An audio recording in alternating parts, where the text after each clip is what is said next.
Kevin, Christine, thank you. Welcome once again to the 2026 NCAA Men's College World Series presented by Capital One. Here in Omaha, the Diamond in downtown hosts the best 8 college baseball teams every June. Tonight, we're down to our final 3. Georgia has been the best team in the best conference all year. But tonight, with their season on the line, they face an Oklahoma team that has already beaten them once and taken down some of the other big boys of baseball this postseason. It's the Sooners who are a win away from a date in the College World Series. If they get there, they'll be dancing with North Carolina, who gets back to the finals for the first time since the back-to-back years of 2006-2007. They sent West Virginia packing on their country roads with a 12-7 victory. Georgia hoping to force another game tomorrow. Chris Burke, Kyle Peterson, Scott Klein is our rules analyst, and of course Chris Budden is down on the field. Boy, these Sooners have crashed a bunch of parties, haven't they, recently? Yeah, I think you could call them party crashers. They went to Atlanta, they beat the ACC champs. They went to Lawrence, they beat the Big 12 champs. They've already beaten the SEC champs here. They're trying to send them home. They're not really worried about the narrative that the SEC champs are supposed to win this thing. They are crashing the party. They've been doing it ever since they started. Well, now they're facing a well-balanced offense for Georgia because it was a little bit different look for the Bulldogs, a team that leads the country in home runs, had 2 sack bunts the entire season. Well, until this, last night, Colby Branch lays one down. Trey Phelps starting to heat up. A couple hits in that one. Drove in the first, and then a Ryland Lugal fly ball to left field. Sac fly scored the second, and those were the 2 Georgia runs. We're used to the home runs. They've hit over 175 this year. None to get to this point yesterday. However, it is offensive today. Yes. The wind is blowing out, and they can be quite offensive, and there's trees in left field. They like those. They have nearly more than 100 homers than Oklahoma. They go small ball. Oklahoma has gone long ball recently. Yeah, the wind's blowing out. We think that helps Georgia. Maybe it helps Oklahoma because they have been as good as any offense in America since the calendar turned June. It's Dayton Taki. It's Dayton LaChance. It's Jackson Willits. It's an offense that is as deep as any plane still in this event, and they have been red hot here in Omaha. So an Oklahoma Sooners offense that's playing at a whole different level than they played in the regular season. Yeah, over 10 runs a game. They are hitting 340, 17 homers. There's a couple of guys on the mound that don't have a bunch of experience. Time for Georgia to get together. May it be the last time this year. Sooners one step away. Shake it off and get ready. First pitch is coming up.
Welcome back to the Men's College World Series. Georgia Bulldogs looking to extend its already historic season. So far, they've set a program record for wins, a program record for home runs.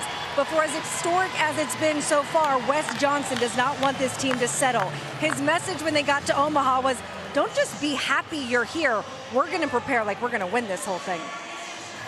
You don't want to get here and get distracted, and then you're sitting on the couch with your children 20 years from now saying, yeah, man, we were in Omaha, and child looks at them and goes, well, how'd you do it? We weren't focused. The Sooners survive over Georgia. We still have another chance to come back, just learn from our mistakes. We're going to prepare like we always do.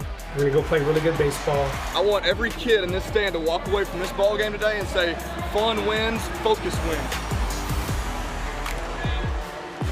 Well, you boys mentioned it. The wind is blowing and it is blowing out. I asked Wes Johnson what he thought of the scene when he saw the flags, and his answer, oh, yeah. Excited for maybe a little Foley Field action, which they have already put up in the bullpen. Some faux Foley Field trees we put up to feed the trees. Little faux Foley trees. I like what you did there. Yeah, they are used to feeding those trees, and instead of human beings making like trees, they got those cutouts out there. We got Paul Farley, who is a redshirt sophomore on the mound for Georgia, a freshman on the other side again, KP. Yeah, and a guy that hadn't been out there very much this year from a starting standpoint. Last appearance, last start was in the SEC championship. That was a couple weeks ago. Haven't been out there since. 5 different pitches. Slider has been his best swing and miss. It's a fastball that'll be in the low 90s for Farley. You would suspect, I would say, if they could get 4 or 5, they'd probably be elated and then turn it over and make it a bullpen night after that. So with that, we take a look at the Sooners batting order. It is brought to you by Capital One. Jason Walker leads things off. He's sitting 429 at the College World Series. Sparky, you want to go middle of the order? Yeah, Jackson Willits just feels like that guy in the middle of this lineup. He's got that clutch gene to him, hitting 441 in the NCAA tournament, a 3-run homer the last time these two teams hooked up. Meantime, it was the bottom of the order. Had a big game the other night. Taki Branch, of course, with that sacrifice that KP talked about at the top. Season kind of turned with the guys who weren't playing, according to Skip Johnson, started to buy in. Wes Johnson's had them bought in all year. I mean, they've put up just great numbers, but for Skip, this is one of those years where they have peaked, then there have been some valleys, and it appears as if they're peaking at the right time. On the other side, West, to KB's point, they are playing here to win a title. This is their first appearance since 2008. He's only been doing this at Georgia for 3 years, but he's been here before. He won it all with LSU as a pitching coach with Skeens in 2023. So we are just about set to start this thing. And again, conditions favorable to the offense, wind blowing out. Farley's got the ball, toes the rubber. Third baseman Trey Phelps is in on the grass against Walk, the center fielder.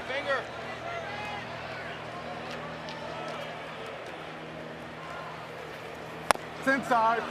Ball 1. Going to hear the voice of Linus Baker most of the night. He is our home plate umpire, and you heard him describe it as inside. Walk, a junior, about 166. He can fly. This is a team that has stolen a lot of bases, 126 of them. And we have our first Wi-Fi issue. Paul Farley needs a new pitch comm. Wi-Fi can be so infuriating. Wouldn't be a game without a pitch comm issue. Might as well knock it out early. Take care of that. Check that box. Yeah, you'll see the outfield playing a little deep. And again, last night, an hour later, hour earlier, we've seen these types of shadows. They can present problems for the offense, and the sun has created nightmares for the left fielder in particular. But the left side of the infield's been affected as well. Farley's ready. We're hearing everything in a 1-0. 1-1, gentlemen, 1-1.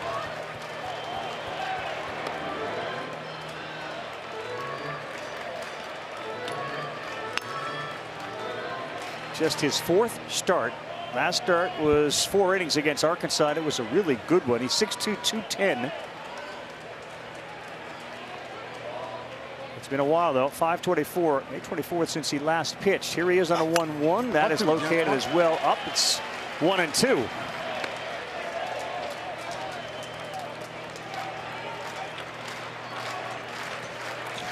Six of the 9 tournament games, he has got at least 2 hits. He's been on base 19 straight games, 15 multi-hit games.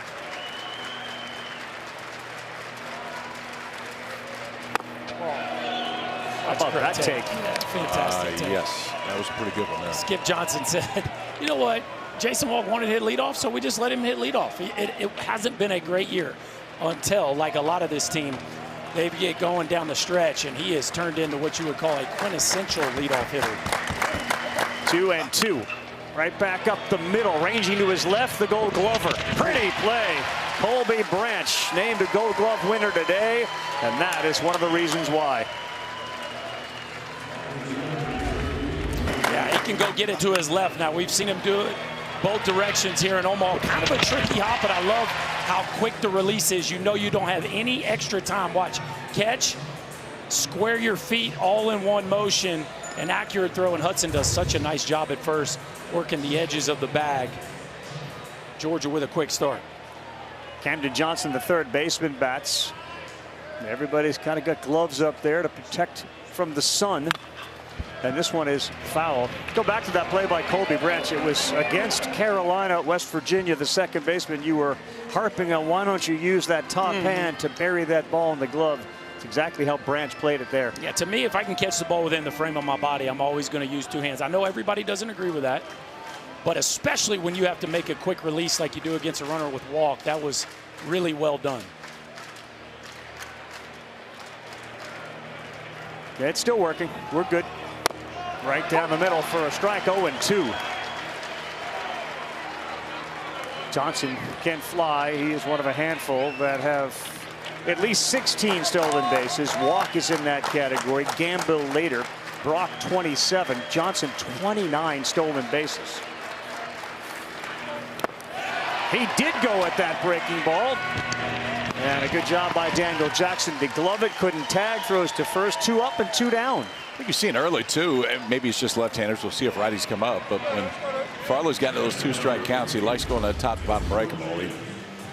Walk had a really good take in his at bat. Now this time Camden Johnson cannot hold up. 2 quick outs for Paul Farley to start this one. 3-hole hitter is big Dayton LaChance, the catcher. He's been hobbled by a bad ankle, but it seemingly hasn't bothered him. The most outstanding player at the Atlanta Regional with a couple of homers and 7 RBIs.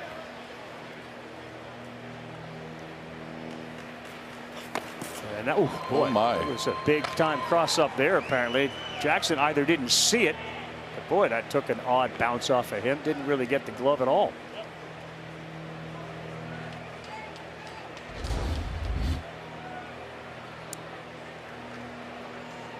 Oh boy, he's lucky, man. That's the wrist. He was moving like he thought it was going to be a breaking ball. No question. I mean, you don't say this often about a catcher, but he was late. Yeah. And again, we talk about the shadows here at Charles Schwab Field. When you get crossed up, that really comes into play. They're lucky, man. That is a bad spot to get hit by a fastball.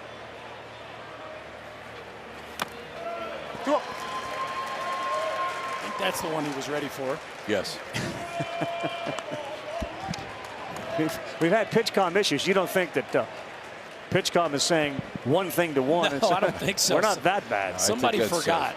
Let's make sure we're all on the same channel.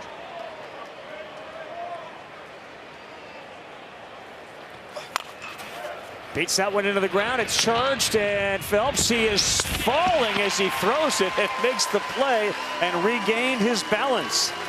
All right, left side of the infield, Walk and Phelps, a Branch and Phelps shine early in this one. Defense to get it rolling.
Tonight I'm shaking off my yesterdays. Trouble comes but never stays. I believe the best is yet to come. I'm gonna throw all my diamond rings, making room for better days. Yeah, I believe the worst is almost gone. The best is yet to come.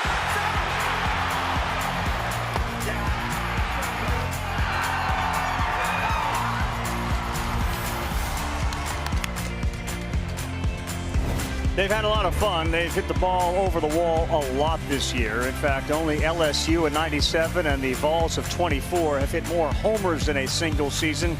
Those two teams won a title. The 178 homers have also led Georgia to a school record 53 wins this season. We'll see if it leads to a title. As we take a look at the Bulldogs batting order, brought to you by Capital One. Daniel Jackson was a star in the region. He's been a star all year. But in the regional and super regional, like you would expect, it has been slower here at the College World Series. Only one hit. Now, it was a bomb. Boy, would they love to see him get going here this evening. It feels like Oklahoma's very comfortable, and rightfully so, throwing freshmen on the mound. Rager was terrific. Mercurius was terrific. And now they're looking at Weslowski to be terrific. I don't remember a team that's gone freshman their first three starts here at the College World Series, especially somebody that started 2-0 like Oklahoma has. But it's exactly what they'll do right here. Nick Weslowski making just his second start of the season. His first was his last time out. It's a lot of fastballs. Four-seamer going to use the top of the zone, going to be in the low 90s. Trey Phelps, who seemed to get his dripping again last night, is back here. And watch out, Weslowski didn't see it. It went over the plate, and it was called a strike because he slipped on the mound.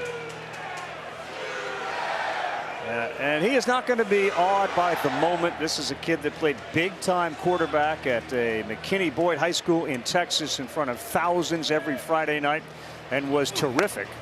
And he misses with that one. He described this as the coolest thing he'd ever experienced. And he said, I played football in big environments. I'm living my dream right now. He had dreams of playing both baseball and football. Away. Yeah, the 1-1 snapped it off a little too wide. And it wasn't until he played his last game of football a week later, he decided I'm all in on baseball, and he came to play for the Sooners and got himself in Omaha as a freshman. Phelps the other way, end of the bat. Hassan Harris read it well. He's in, and there's one out.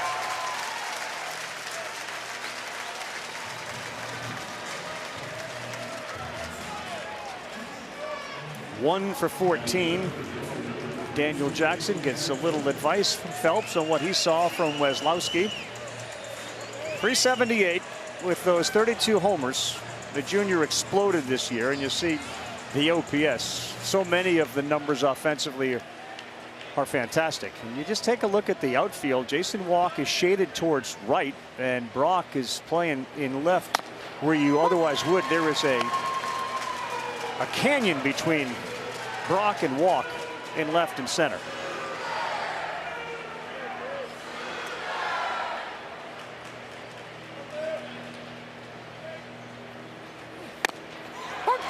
Frozen twice. It's 0-2. A lot of times when you see a superstar struggle, you hear the term he's caught in between. How do you know that as you watch? Because you're late on the fastball and chasing breaking balls. You always want to feel like you're on something, especially early in the count. The ball. And when you go up there and you see late foul balls on heaters and then guys going out of the zone to chase breaking balls, the question from the coaching staff is always going to be, hey man, what are you actually on? Because you got to be committed to something, especially pre-2 strikes. Just a 200 hitter, 207 with 2 strikes on him, but now the count goes to 2-2. That's a good take right there. That lets me know he is seeing the spin on the breaking ball, because if you're not, that's probably one you're going to chase. Wind out at about 14 to 20 miles an hour tonight. 2-2, and he rips one into right field. Good piece of hitting by Daniel Jackson, his second hit here in Omaha. Seeing it much better. That's the first time we've seen him let a ball travel and get to the backside of the field, and it starts with a really good take, right? You know you're in control of your emotions when you can spit on a breaking ball that starts on the edge and then drifts off, and that lets you know that he's seeing it deep, which he does right there. A fastball down and on the edge. Really, KP, a nice pitcher's pitch. Yeah. Daniel Jackson shoots it in the 4-hole. Yeah, I mean, a fastball on the outside part of the plate. It's exactly where he wanted to throw it. You're just facing one of the best in the country who made him pay. The 3-hole hitter is Wylan Luho, the center fielder, sends this one to right center field. Walk is over, and he runs it down.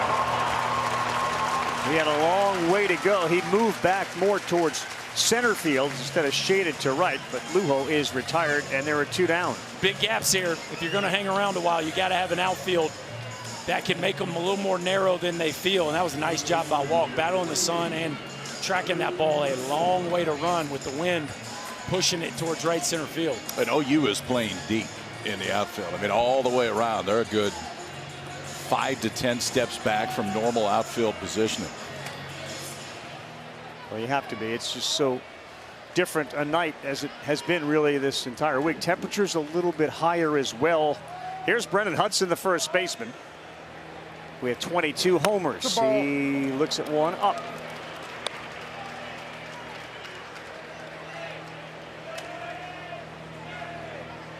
Part of the success of the Bulldogs through the course of this tournament, Volchko, Aoki, Vigu, and Bird, they've only used 4 pitchers.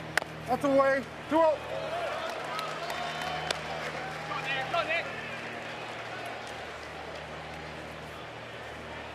Almost sounds like a misprint to say it. 4 pitchers through 3 games? Yeah. A couple of complete games. Hudson 2 for 9 here in Omaha. 3-0.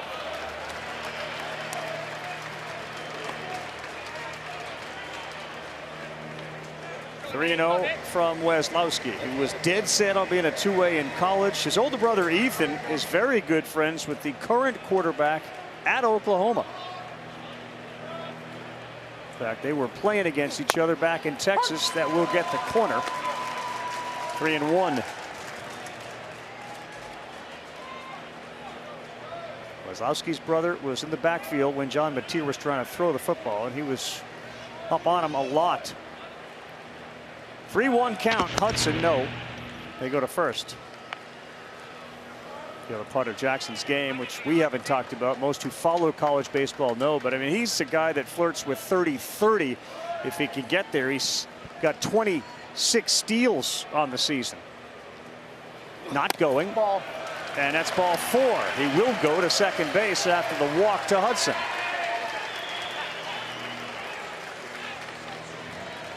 Well, and this is a perfect opportunity early for Georgia to get a little mojo offensively. It's a club that led the country in home runs and one of the top in essentially every meaningful category. Hit 320 overall, but just 186 here at the College World Series. But the guy up to bat right now, Kenny Ishikawa, has been one of their best bats. 5 for 10 here in Omaha and a chance to drive in a run here early.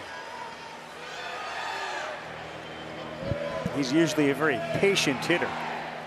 He doesn't swing at the first pitch very often. He won't there. It's up. Gets a little Soto dance going. And his average on the first pitch is 083. I mean, the rest of the team is there 700, 660, 570. He doesn't like to swing at the first one. But he is a bat-to-ball specialist. And with the runner out there with speed at second, they're looking to go up 1. That's right down the middle. And it's really neat. He strikes out the least, but he also swings at the first pitch the least of the regulars. Right. Which seems counterintuitive, but it just shows you how comfortable he is with seeing pitches, not afraid to hit deep in the count. He's a 370 hitter with 2 strikes. So, yes, to your point, it's only 1-1 here. Oh, now here you go. You see him with 2 strikes and 2 outs. And now he goes to work. This is kind of his cup of tea right here. Loves to get in his legs, not afraid to hit ugly deep in the count.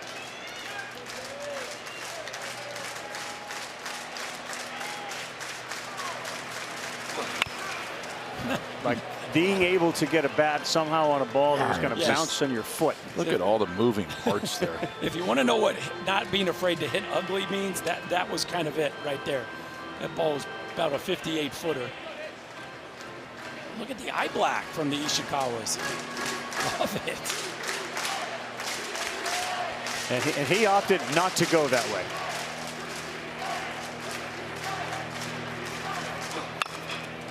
He gets underneath one. This is really shallow in right field. Second baseman Brent goes out, and we've seen the Branch brothers make two good plays. This time it was Kyle going into right field to make the play. They will leave two aboard. Chris Burks, Jackson Willits coming up when we come back.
The NCAA Men's College World Series is presented by Capital One. What's in your wallet? 2006, 2007, and here they are in 2026. The Diamond Heels got a chance to play for a College World Series title. They led at 12-1 at one point. Ended up winning 12-7. And yep, Caden Glauber showed up. He pitched, so they won. And they are 28-0 in games where he gets on the magical mound here. Carolina waits. The final starts Saturday at 8. Who will they face? First pitch, and that is foul on the third base side.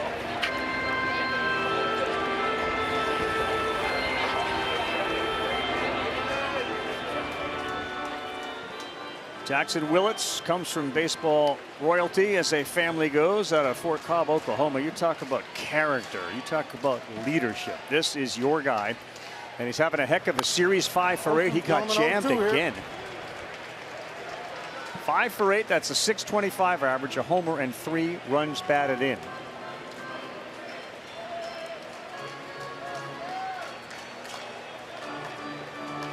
Dad part of the staff.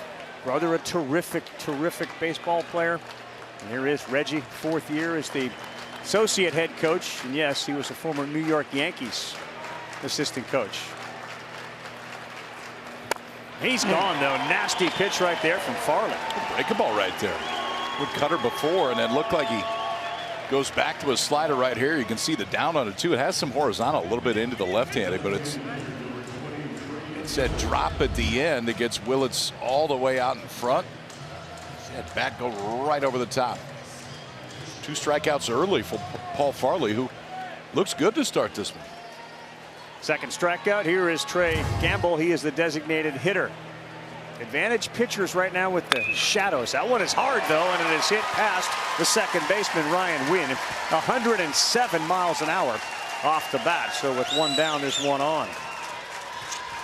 Hey, you mentioned, you know, the Willits connection to the Yankees. Wes Johnson's got some major league experience as well. So these kids are going to these colleges with college influence. We saw Tulowitzki and Max Wiener, and here you are with. So they all have, or so many of them have, Major League Baseball experience that they bring into a college dugout. So many of the kids and the parents aspire to the big leagues. What better way to get prepared than having a guy that was either playing or coaching at that level? Yeah, there's no question that from a development standpoint, the experience that these guys bring to the college game, they can sell on the recruiting trail, but more importantly, implement. I mean, they're not just selling it, they're using it to put together first-class rosters and then develop, especially the young kids that are getting out of high school, Left fielder's Brendan Brock. That's close. It's also interesting that even though both have major league experience on their staffs, they play a very different brand of ball, especially offensively. Reggie Willits likes to recruit speed. He's going to steal bases. They're going to play the inside game. Wes Johnson's recruiting power. It certainly has an older roster. Similar to maybe you'd think of the Yankees and the Rays, right? So it's just because it's a, George is going to deal in the portal, so to speak, go to get free agents and recruit power. Maybe a little ballpark influence for Georgia? 100%. Oh, yeah. And obviously Wes's background is in pitching. I mean, the Wes Johnson resume is good reading and very successful at all the stops, including with the Twins as the pitching coach for a couple of years.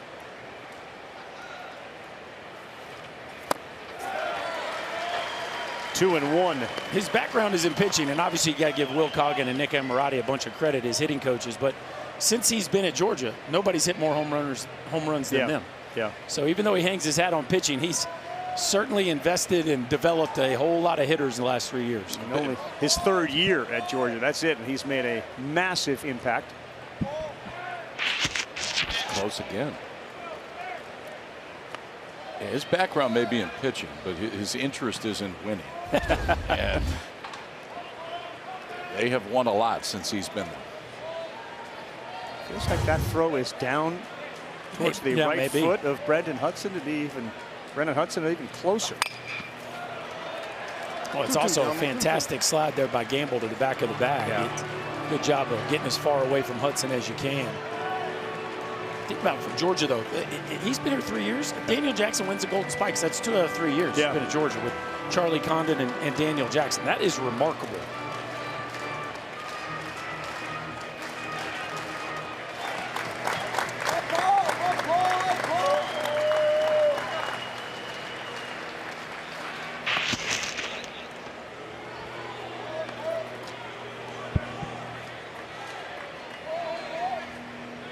Gamble is one of those that has at least 16 stolen bases on the season. Brock 27, guy after him, Desan Harris 18. Their speed up and down this lineup. He's grabbed an extra foot on his lead, did Gamble, on a 2-2. Well, here comes a breaking ball. Wes is paying very close attention to Gamble because he wants to put Brock away with a breaking ball right here, and he knows, Oklahoma knows that. This is a great pitch to run on. Look, there's just a little lean there. And I'm just telling you, like, it'd be interesting to see if Oklahoma keeps it on, but he wants to throw a breaking ball right here, trying to keep Gamble honest. He went fastball. Love this. You got a base running guru, you got a pitching guru, you got a pitching coach that loves to spin the breaking ball, KP. There's a lot spinning there in these two dugouts. That's great insight, though. It gives the people at home something to think about and how these coaches are approaching each pitch, let alone each plate appearance. 2-2, and that one is through the 5-6 hole. Very patient at bat, and Brendan Brock is aboard, and there are 2 on right now. Talked a lot about Major League Baseball. We have some action coming your way on Monday. It's the NL East leading Braves. They've blown up to like a 7-game lead over the Phillies. Phillies playing a little bit better lately in San Diego to take on the Padres, a couple over 500. Monday night, 10 Eastern, ESPN, and you can stream it on the ESPN app. Dave Fleming will be there along with Eduardo, who is jetting out of Omaha after his great work with Ben McDonald, Mike Monaco. Jessica Mendoza will be in the booth as well. Taylor McGregor, part of our day crew. They're done as far as their games go. With Carolina advancing, there'll be no day game tomorrow. We will have a night game if Georgia can win this thing. But Oklahoma is threatening right now with Desan Harris.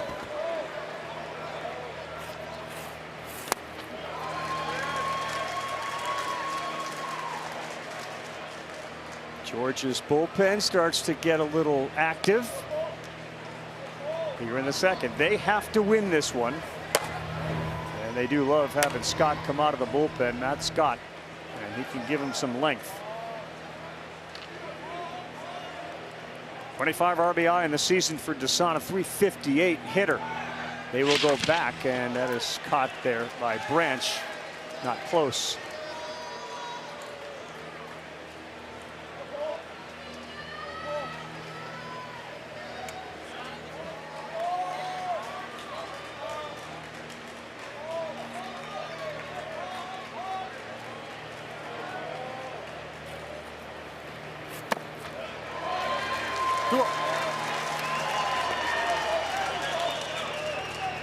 Dangerous spot right here. Scott's starting to throw, but this Oklahoma offense, if they get it going, strike early. They're trying to get that Georgia bullpen as quickly as they can and just keep that carousel moving.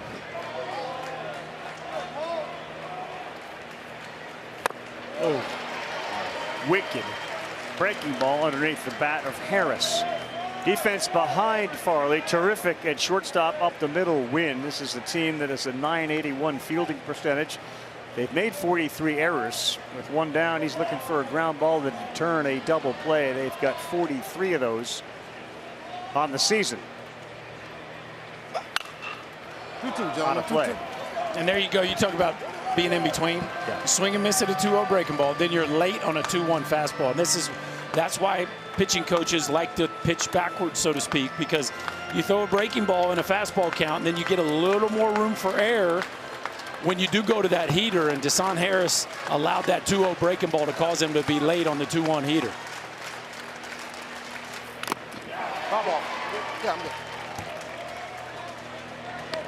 There really is no book on Farley when you look at it. I mean, he throws his fastball 30% of the time, roughly. He's got a couple different breaking balls, a cutter.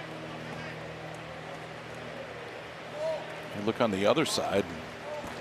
Kozlowski's 53, 54% fastballs. Farley doesn't throw nearly that many. Harris originally joined this Sooners team as a walk-on before earning a scholarship on a 2-2. That is now a way to go full 3-2.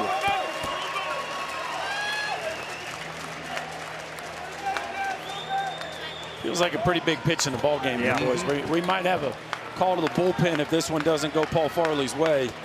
Desan Harris has a chance to push the Sooners out to an early lead. He went fishing again. Would have been ball 4, but it is a strikeout for the second out as we walk Dayton Taki up to the plate, the first baseman. And we've seen some heroes in the postseason. Dayton Taki entered the chat with this blast off Georgia Tech. No one really saw it land because it was over that big green batter's eye in center field. Gone. Oklahoma walked off the #2 overall seed Yellow Jackets, and Taki time was in business. This time he rolls one over, foul on the first base side. Ball landed somewhere because someone on the Oklahoma staff ran out, found it, was able to bring it back to Mom for her to have a souvenir from his biggest moment. Mom got a lot of TV time out of that. She had the hat on. Everybody was hugging her. Pretty good day to be a Taki.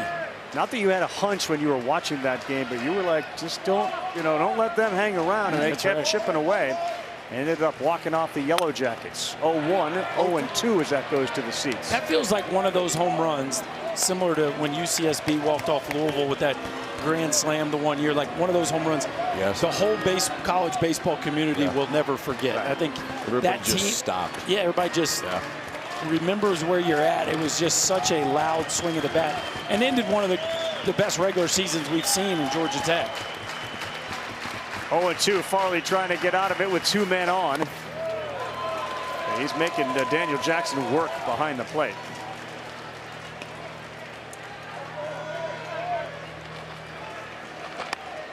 They've used the long ball as Oklahoma and their speed. They've also gotten ahead a lot in games. They've scored first in 5 straight, which is 1 shy of tying its longest streak this season.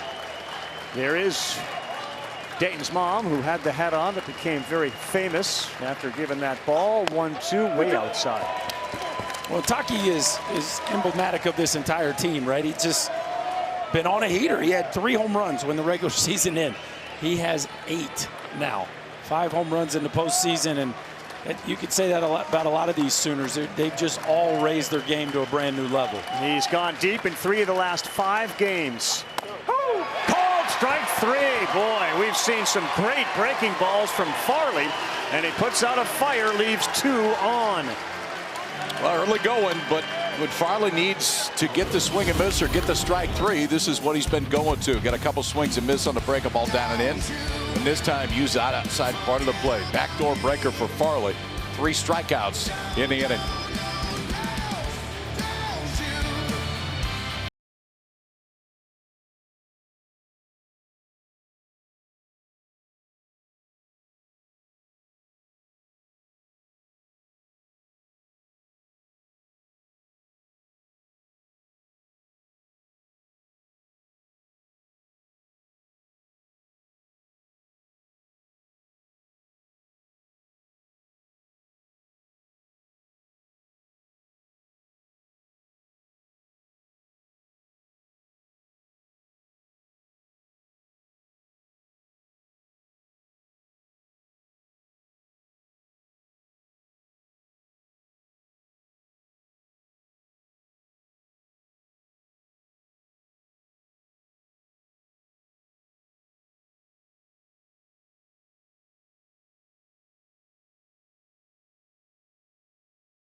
Omaha, man, they welcome everybody from youth baseball leagues to big boys.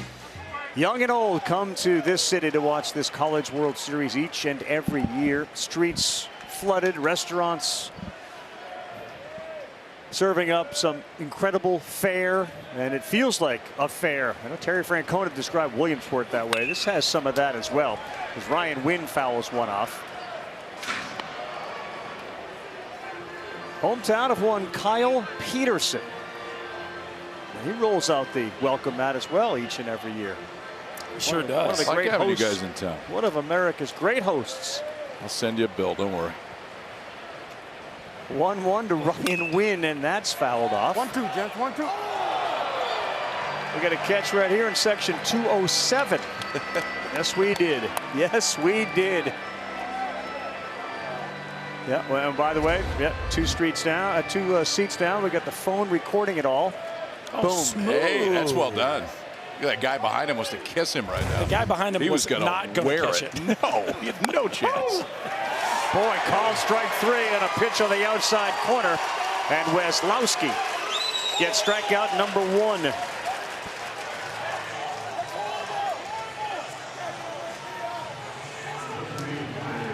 Yeah, now you think maybe the freshman settles in. The performance we saw the other night from Xander Mercurius, 7 1/3, 3 runs against this offense, was stick out your chest. Yes. This is another Skip Johnson type personality. Football quarterback, been banged around, played in hostile environments, will come right at you. And that pitch has worked so far tonight. Well, not only have we seen 3 freshmen, but only one of them, Cord Rager, was a traditional starter throughout the course of the season. Yeah.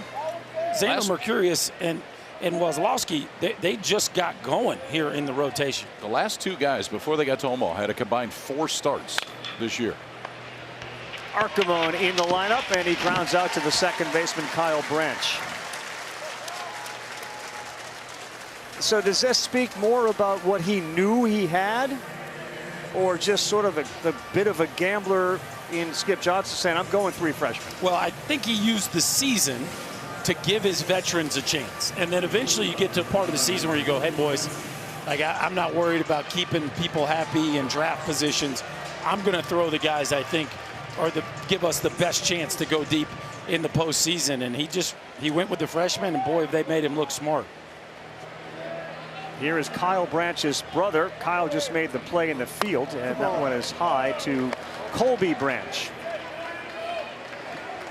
Mom, Carrie, Dad, Rusty. They went with the split jerseys the other night. There is some power in this shortstop's bat. This one is lifted to right. And Harris is, oh boy, you see the wind. You could see there were some papers blowing on the ground really fast right by him. And yeah, he's telling you that thing was wild and crazy.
The Oklahoma Sooners head to Atlanta. Right when they announced it, I was like, well, we're close to Athens.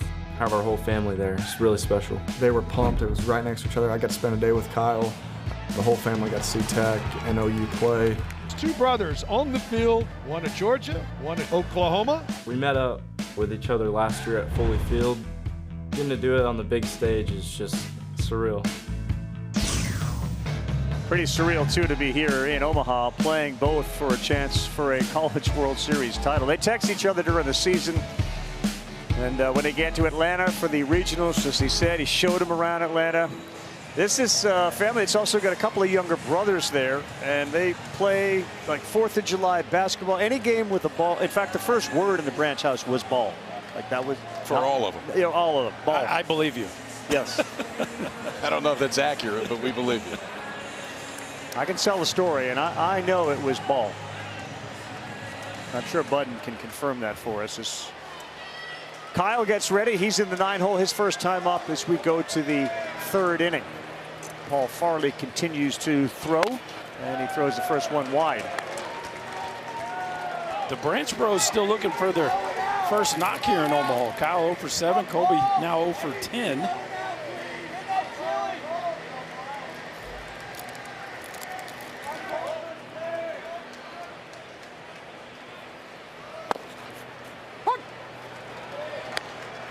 One ball, one strike. Until you're in their shoes, which can't be, you do wonder how Colby thinks when he has seen his brother so many times. Anticipate where the ball will be. This one is hit to right field. It sends Black back, hand up into the glove. The higher the ball flies, it feels like the more adventurous it will be. You know, for the wind looking like it's whipping out of here, the ball doesn't feel like it's carrying like we thought it would. Yeah, have they really got it yet, though? Have they given it a chance to carry?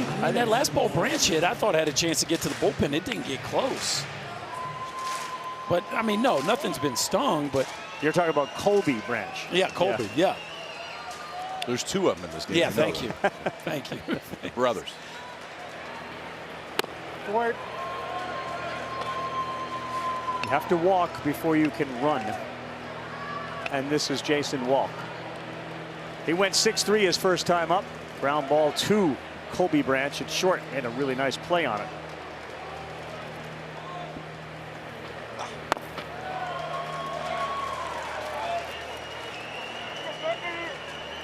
Bit of a game of survival the longer you play with the pitchers you have available.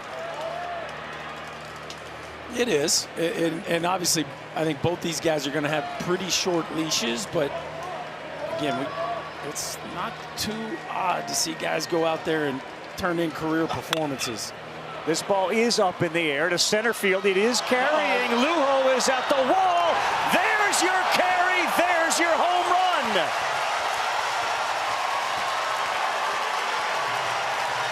Jason Walk around the bases. The Sooners bats continue to pound, and they lead it 1-0.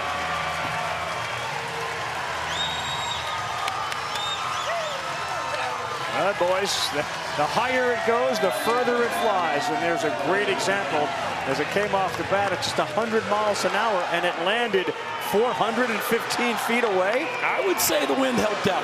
Yeah, that ball's hit last night. Lujo doesn't move. He catches it just standing there.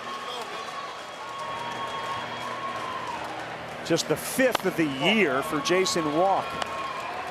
And we know how insanely big center field plays here. Yes. On most nights.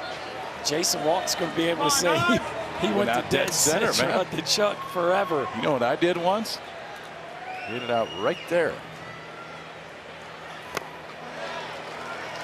That slider's been his best. First home run we've had to dead center this year here in Omaha, and we got to talk to Daniel Jackson. My man catches the ball, short hops in the dirt. He just takes and throws it away. You want that one back? Throw it straight back. If they tell you to take it out of play, so be it. But yeah, I want that one. It's so different today. It feels like every ball that hits the dirt gets thrown out. I'm not so sure. You know what? Some of these guys know how to use it. So a guy throws a ball in the dirt, they take it out of play. Guy hits a ground ball, we're fine. We're all good. You just keep playing. Right. Chop it into the outfield. Fine. We keep using it. It's good. Fine. Throw it back out there. Heaven forbid a breaking ball bounce, though. There it is again. It did bounce. He can't tag him. He will go to first. But let's go back to the contact of Jason Walk. Yeah, not known for his power, but he gets a four-seamer middle and launches this sucker to dead center field. And we've been waiting for the jet stream to show up. A fly ball that Lujo thought he had a beat on, and that thing just sails at 415 feet over the outstretched reach of the Georgia center fielder. And Oklahoma continues this insane power surge. They've now hit a quarter of their season's worth homers in the postseason. 39 homers their last 16 games.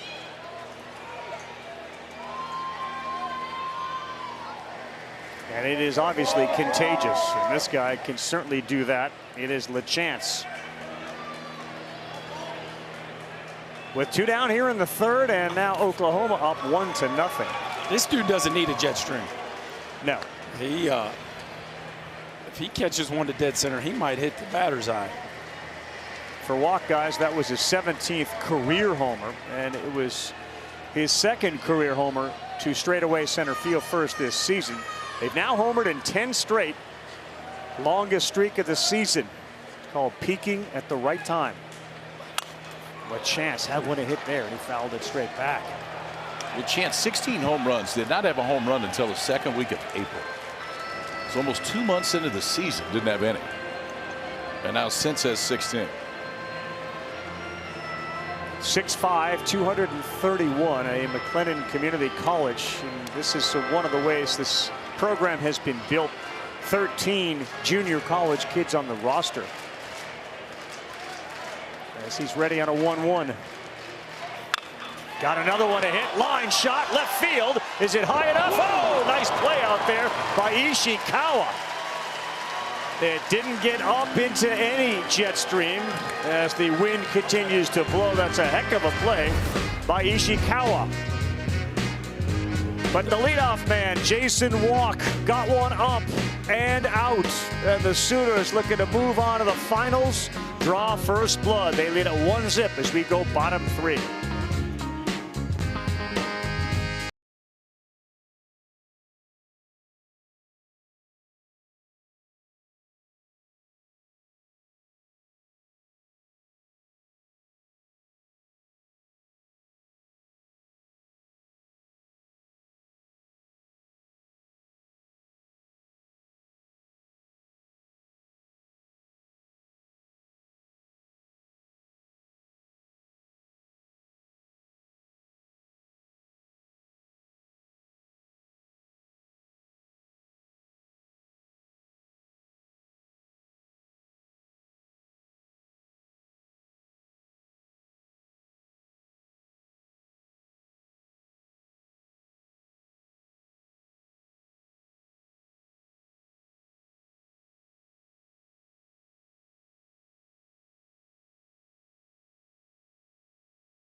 Back here in Omaha for the latest news, insight, in-depth analysis from the 2026 College World Series. Visit NCAA.com, your official online home for all NCAA championships.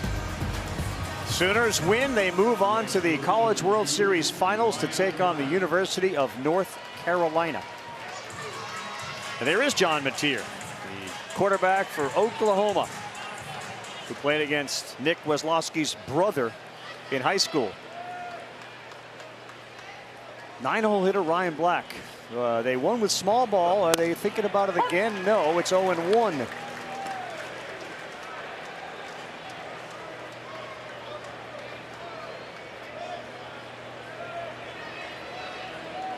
Black then back to the top of the order. Boys, this might be as hard as the shadows can be for a hitter right now. Center field's in the batter's eyes completely lit up. The pitcher's kind of in the dark. Then the ball goes back through the sun, back to the dark. There is a lot going on for a hitter to try to pick up the spin of the baseball. Here it comes.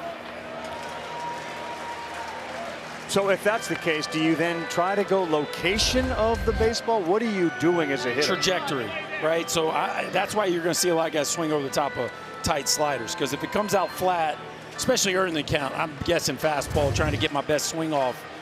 It makes life really hard if you can't see the seams. That's why I like spinning it now, too. Now's a good time to spin it. I mean, we saw it last night with Luke Harrison, who just dominated for 4 innings. There was not a comfortable swing for the first 4 innings. And then shadows went away, and the backdrop got a little bit better. Then there wasn't nearly as much swing and miss. Weslowski now picks up his second strikeout. Boys, another freshman with a decent start here early in this game. Look at a run on this changeup now. Look at that thing get off the bat. Starts in the outside corner of the plate, just takes off running away from him.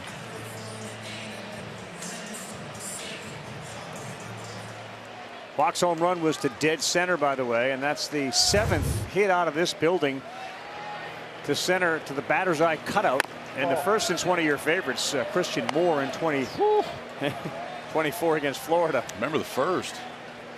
Yeah, Alonzo. Yeah. Christian Moore's had a little different wind that day. 1-0 to Phelps. He's got 19, and he looks at one on the corner at the knees. Simo's was a 2-iron.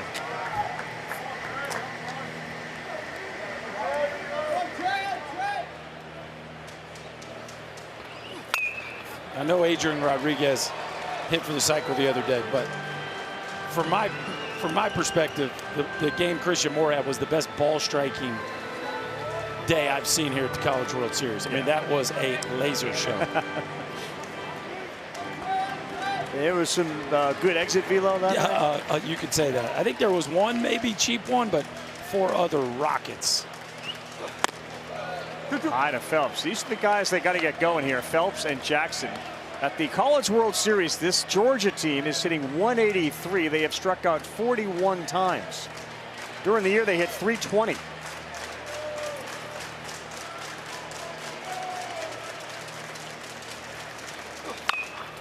Phelps, that's got a lot of spin on it. Tackled by Taki. He will flip and slow out of the box was Trey Phelps. He is 0 for 2 when there were 2 down. Well, we saw a beautiful at-bat from Daniel Jackson last time. You keep waiting for Trey Phelps to kind of flip that switch. I know he had the big RBI knock last night. He falls over here. This is twice we've seen him cue a ball. Last night, he actually got a hit off one.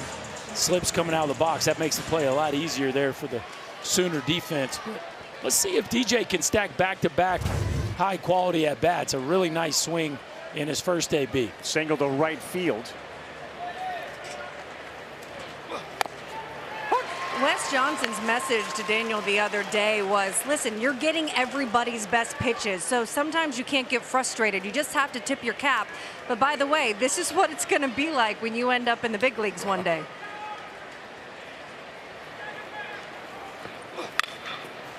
Well, he got one there. Fielded cleanly. Can Johnson make the play? Oh, wow, what a play by Johnson and Taki at first. Woo. That's on both ends there, boys. Yeah, you put a few stars on that one. Camden Johnson is as athletic as any third baseman in America. And he's going to show you his range on the front end of this one. The ball looked like it was destined for 2, but no, sir. The range, then the athleticism and arm strength. And Taki, look at him, let it travel and sit on the base to try to make that hop as playable as possible. That is big-time stuff by the Sooner defense.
Well, Weslowski got some help from his defense. It's time now for our coach interview presented by Orkin. Chris. Here now is Skip Johnson. Basically everybody in this dugout had their jaws on the floor. What do you think of that recent defensive play to first?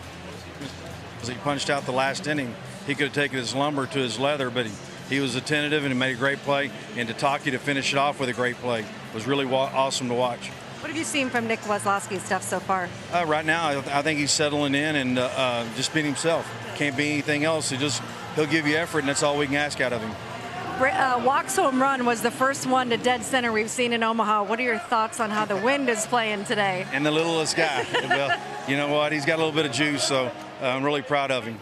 Thank you, Coach. Thank you. Carl. All right, KB, thank you very much. Yeah, Jason Walk, and that's one of the mantras there of Skip. Don't take the lumber to the leather. And Camden Johnson made a terrific play. Taki went all hockey goalie there to protect the puck from getting over the line. Such a fascinating move he made to catch that ball. Most guys will try to go out there and shorten the hop and go out there and catch it on as short as hop as possible. And he decided to let it travel and get down to the ground. Breaking pitch in there to Willits. Is that a decision he can make as he sees the throw being released? Can he wait that long to make that decision? You can, but that's all part of being a great first baseman is can you read the throw and make the best decision to finish the play off? you got a few options. It's all about making the best finish possible for your guy.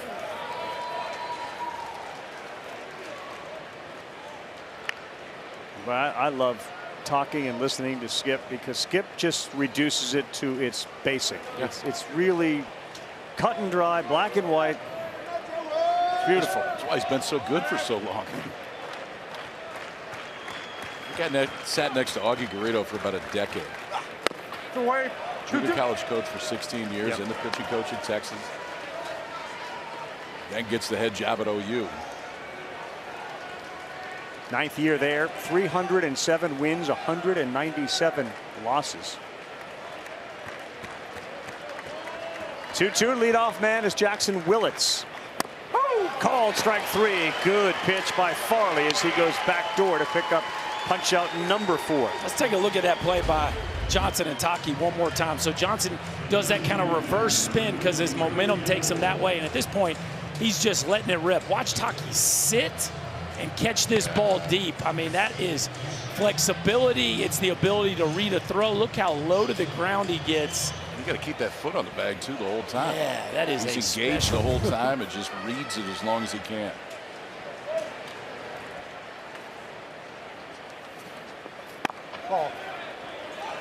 Sixth strikeout, I should say, for Paul Farley, who's been very, very good tonight. Had a little trouble, gave up the homer to walk, but that's the only damage as we're in the top of the 4th of a must-win game for his Bulldogs. Gamble, the DH, singled his first time up. That low pitch is being called a strike tonight by Linus Baker behind the plate. You got to give Farley a bunch of credit now, KP. He's landing that breaking ball to both sides. He's backdooring it, he's frontdooring it, and he's keeping it down. I mean, we saw him against Arkansas. He was good. With just 4 innings, but didn't give up a run in the SEC championship. 2-1. Let's go. Uh-oh. Hear that? DJ jumping him a little bit right there. Was that DJ or was that him to himself? Oh, that was DJ. All right. Yeah, I like that. That's the rhinoceros speaking, and when a rhino speaks, you tend to listen. This ball is tagged to right field. Gamble, gone!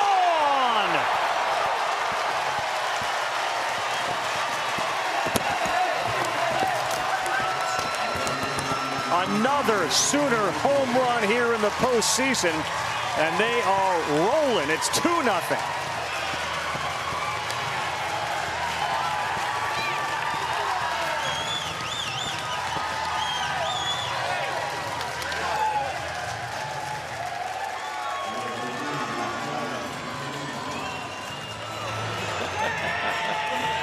They're having some fun.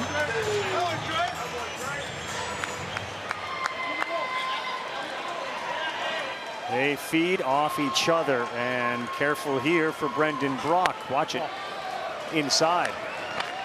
No doubt about it off the bat, and the bullpen getting busier and busier as Scott throws a little harder. Yeah, he may be coming in right now.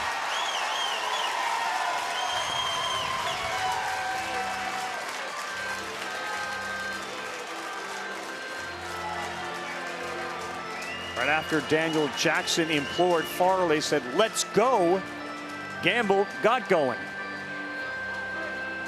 Well, they'd thrown a whole bunch of breaking balls, and they finally went back to the heater, and actually didn't look like that bad of a pitch. But this Sooner offense right now is, if you make any kind of mistake, they got something for you. I think they're feeling things right now. Yeah, they got some They mojo. sense what's going on right now. I think they got an idea. Yeah. This wasn't that bad of a pitch. No, it's a fastball. It's a fastball on the inside, black, elevated a little bit, just a good move to it. Look how tight he keeps his arms to his torso right here. This is what it's called a tight turn. Look how tight he turns the corner right there. That's how you get the sweet spot to an inside fastball. Farley stays in. He'll throw his 57th pitch, 1-0, and he lands it to go 1-1. Now there's a big story about fried chicken going around with regards to Oklahoma, and Skip thought the team was losing focus. He said, "We're going to go back to my JUCO days. We're going to go 2 a day. We're going to have fried chicken and nothing else during the day." This one is lifted to center field, late jump, and that one's going to down in front of Rylan Luho, who had a bare-handed Otherwise, that was extra bases for Brock. Back-to-back hits. So whether the fried chicken truly led to this success, but they have been absolutely on a tear with the homers and the runs. They're conference champions. They knocked off Georgia Tech with a Taki bomb. They wiped out Kansas in 2 games, 21-3. They've taken care of the Dogs once. So they are conference killers. And it is hard to fathom what happened in the first 47 compared to the last 16 games with regards to the homers. At the end of the SEC tournament, Oklahoma had the 14th most homers in the SEC. And you watch them play in the postseason, you would think they were neck and neck. They'd be leading with Georgia.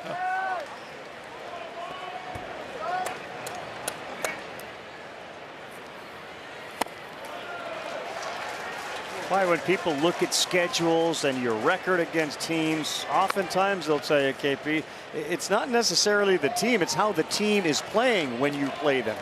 Let's be honest, I mean, they weren't playing great going into the postseason. No, they're playing great now. They've been amazing for the last 3 weeks. Ball, 2-0. Now, the way that they have pitched and the way that Georgia has been held in check, it's 2-0 here in the 4th. You got to be careful here if you're the Dogs right now. That's why I'm a little bit surprised Matt Scott's not in this game. I mean, that was the intended role for Scott today, was piggyback as soon as he's needed, then see how long he can go. But he's been warming up for the better part of an inning now. Watch it. That's a balk. Boy, our first base umpire was all over that call. And down to second base goes the base stealing threat. Wes Johnson's coming out to have a conversation. So they didn't call this earlier, but he was doing it earlier. It's his front leg. It's the break of the front knee that, I mean, Wes is going to get ticked because they don't call it much, but that's the move. They call it a balk move for a reason, because it's a borderline balk. But what was your read? I mean, if you're going to run, what are you looking at? Because that's the one from right-handers. That's the one that will get guys a lot. Yeah, when you break the knee and then pick, that's why it's called a balk move, because you're supposed to go to the plate when you do that. And he's been very fringy throughout the course of the ball game. And finally, I'm sure Oklahoma has been helping Rick Allen with encouraging him to call that, and he finally bites right there. Rick Allen, the first base umpire. A ball strike warning also issued. Johnson has to go back, and it's a dangerous spot right now with Brock at second base. 27 steals, doesn't go. This one is also tagged. Right field. Harris, history. Third home run of the night for the Sooners. Deshaun Harris, only his 5th of the year. He and Walk and Gamble have made it 4-0. This is getting a little silly. I mean, Walk's got 4 in the year, goes out dead center. Deshaun Harris comes out and just shoots one to right center. No matter who it is. No. Everybody's going deep. I think it's a good conversation as to leaving Farley in. And you went from 2 and doubled it. Now he's going to come out for Scott. In a game you got to win, boys. It's 4-0, and the Sooners showing all sorts of signs of wanting to play Carolina in the College World Series Finals.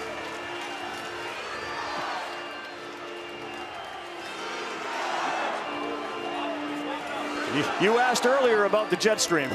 Yeah, I'd say the jet stream's in full effect right now as the Sooners continue to go boom. It has been a laser show all postseason. John Mateer is enjoying himself, and it is all Oklahoma so far, folks.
Farley's night is over in 3 1/3. 4 earned, including the 2 homers that he gave up this inning to Gamble, and then Deshaun Harris. And now you bring in Matt Scott, who has got good numbers. And you have to kind of go back into the history of the season as we got early pitch comm issues. Apparently, again, for those new to Georgia, why wouldn't Scott start the game? Why Farley? What's been their thinking? They haven't liked him in the starting role. Yeah. Really, his whole career before he got here at Stanford, he was a starter the whole time. Started a couple of games early in the season. Started a game against Florida midway through the season. Wasn't very good in that one. Since then, he's been a bullpen guy, and that's where he's been a lot better in this role. The advantage you have with Scott, if you're Georgia, is there's been multiple times out of the bullpen this year he's gone 4 or 5 innings, so he can give you length, and the stuff is good. What is the stuff? We Fastball, cutter, slider, essentially. He'll throw a change every once in a while, but it's pretty much those 3. Fastball will be into the low to sometimes mid-90s. That cutter will be just south of 90. Taki trying to join this long ball parade for Sooner hitters. They've hit 6 of them here at the College World Series. And that one is out of play. Willits, Walk, LaChance, Brock, Gamble, and Harris. 6 different guys with a homer. Yeah, and again, none of these guys, with the exception of LaChance, or guys when they step in the box you consider to be scary power threats. But right now it's just a momentum offense that is playing straight downhill. Scott ahead 0-2. Wow, that's a late take and a good one by a strong guy, Taki, who looked like he was committed to swinging at it.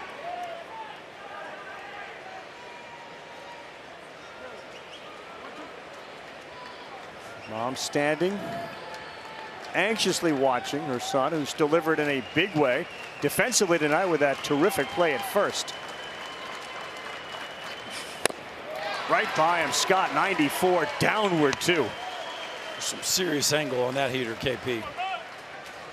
I mean, it's one of the highest release points that you'll see of any pitcher here at the College World Series. If you can do that, you start high, you end low. It's just breaking so many different planes going to home plate. Scott just put that one in the bottom part of the zone.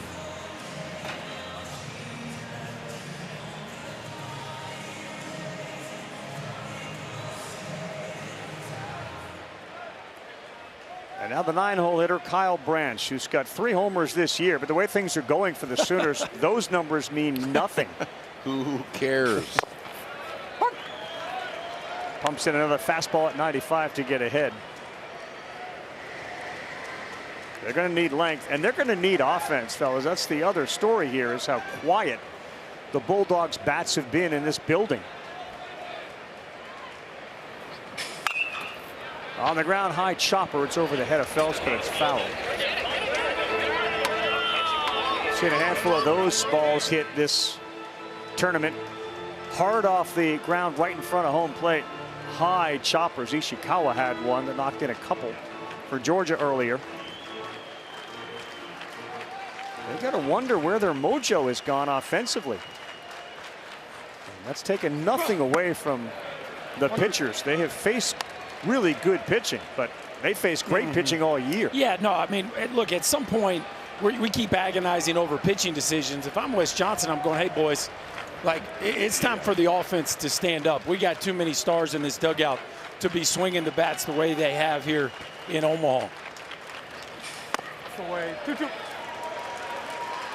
Like, if you're gonna make this run, at some point you got to outscore somebody. You're just going to have to start slugging. And Georgia just hasn't found any rhythm offensively here. I mean, look at their last couple of games. They had 3 solo home runs, get beat 4-3. And yesterday they're sack bunted. Well, sack bunted.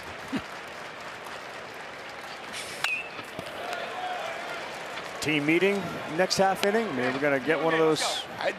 Every once in a while, somebody's got to throw something in the dugout. It's just good for your life. And it's about getting to that point. And how about a player? Right? To me, don't throw a player. I mean, no, don't throw a human. A player throw a meeting. Yes. Yeah. I wouldn't advise that.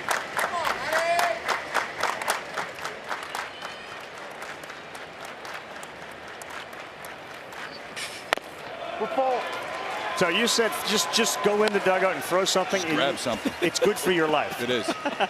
It is. Just the rest of your life is better after that. I've seen you do that with your 5-iron. Yeah, and it went into timeout for a couple of weeks. We got it back. Scott's 3-2 to the 9-hitter Branch. Got him there with some high cheese at 95, but some loud noises from the Boomer Sooners again. It has been loud. How about a tight turn here from Trey Gamble? And he's having a blast in the dugout. Didn't Dasan Harris backspins one to the gap? The Sooners are having some fun. On the other side, we will talk to the Georgia skipper, Wes Johnson.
Welcome back to the Men's College World Series presented by Capital One. Joined now by Georgia head coach Wes Johnson. You went and had a mound visit with Farley. What went into the decision to keep him in there? Yeah, I thought he was still spinning the ball okay. He left it up. We know the wind conditions are way different than last night. A couple of those balls, if you get it up high enough here tonight, it's going to go out. We got to get some balls up in the air too. So yeah. What do you need from Matt Scott? I just need Matt to pound the strike zone, get ahead and count, spin his slider and his cutter.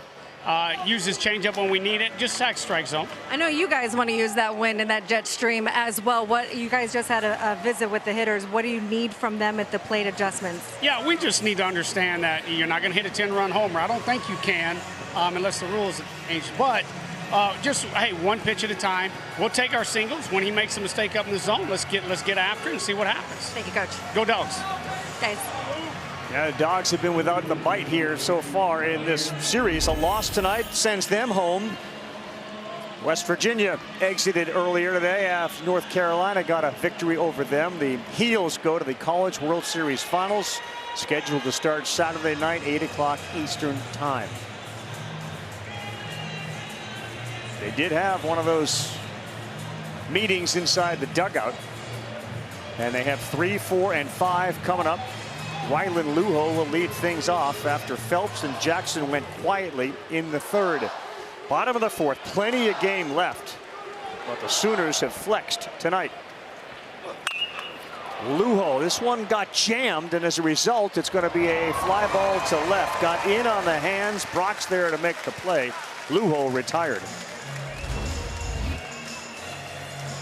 There it is, right on time.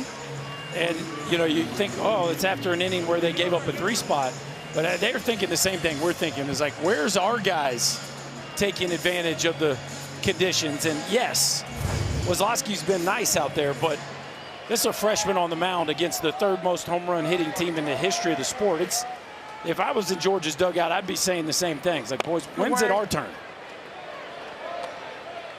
Were you one of those guys? Were you one of those guys that ran up and down the dugout during slumps saying, let's go, fellas? I was a call a team meeting kind of dude. You were? Yeah. Who was the best at that you remember that you played with? You know, in the big leagues, it doesn't happen a ton. But if something needed to be said, Brad Austin was pretty good about it. He could command a locker room as well as anybody I ever played with.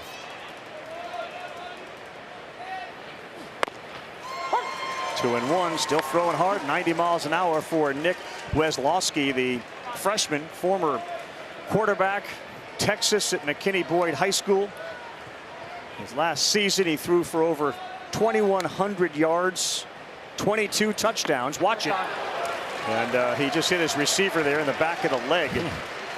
Hudson will take his base. Well, sometimes when things are going slow for an offense, you need the pitcher to play along a little bit. You need him to help. And I'm not saying one HBP is going to lead to an avalanche, but it certainly can be the start to at least a little momentum. You get him in the stretch, you open up some holes on the infield, you get something going in your favor.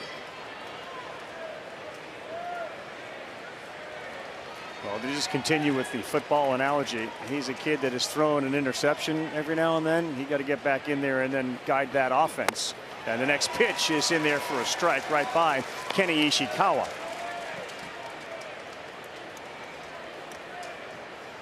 Can they string some offensive action together to go with the hit by pitch? There's one out. Ishikawa came in hitting 500, 5 for 10. He flew out to right his first time up. Will not chase.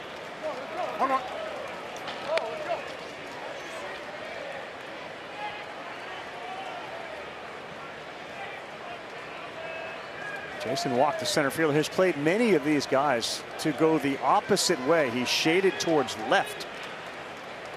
Left-handed hitting Ishikawa, plenty of room out there, and that is a line shot, first base. Double play. Branch caught it, threw it to Taki, and we'll see if Hudson got a hand back in time. Georgia is challenging the out call at first base. The play's under review. Hudson definitely took a crossover step, but then made a very quick redirect back to the bag. And boy, this one was close, boys. See here, he gets jumpy right after his secondary lead and starts to make a move towards second base. And by the time he gets back, I think the hand gets there. Yeah, it looked like it got in there. See that first move, then he thinks better of it. I think this one's going to be overturned. Scott? Yeah, he got his hand back in there, guys. On that one, it helps as soon as you see that catch made, if you can get a little distance away from the base. And I think that's what might have got him over there on that one. Yeah, so, Scott, that was going to be my question, like umpire mechanics on this. So you get a bang-bang play like that where you can't see both. You can't see the catch and you can't see the hand on the bag at the same time. So what are you looking for, listening for on that? Yeah, that's just it. You don't get any sound with him going back in with a hand like that. Scott Klein, our rules analyst. It was a College World Series umpire as well. This is taking a little bit longer. It looked to the naked. After review, the call is overturned. The runner is safe. Georgia has 2 challenges remaining. Looked to the naked eye as if the hand was there early. I didn't think there was a chance that Branch was going to have a close play. Just a nice job by Hudson. Just because your initial move is the wrong move doesn't mean you can't get back. Very nice, quick decision to keep this inning alive. The Branch brothers had some games of catch in the backyard where the question was how quickly can you get rid of the baseball? So 2 down for Ryan Wynn, bottom of the 4th.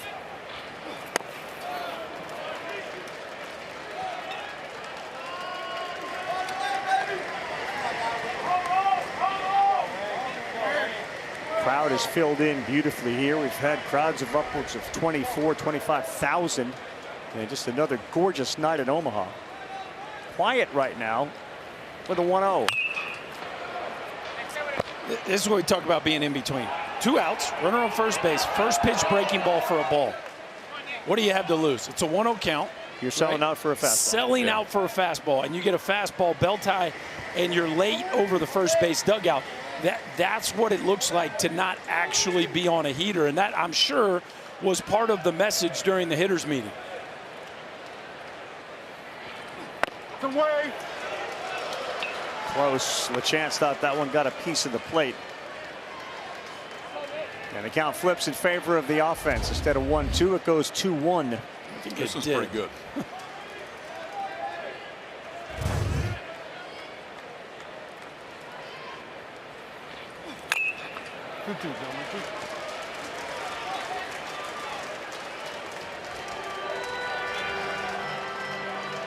The ability to spin a baseball is so important for pitchers, especially at the upper levels. And we've seen some incredible spin. We saw that from Volchko the other night at Georgia. And we're seeing it again here. Weslowski, that one has too much. Got to be ready for a fastball here. He throws it a fair amount too. I mean, fastball's over 50% of the time, so you're going to be right half the time. Got to be ready right here.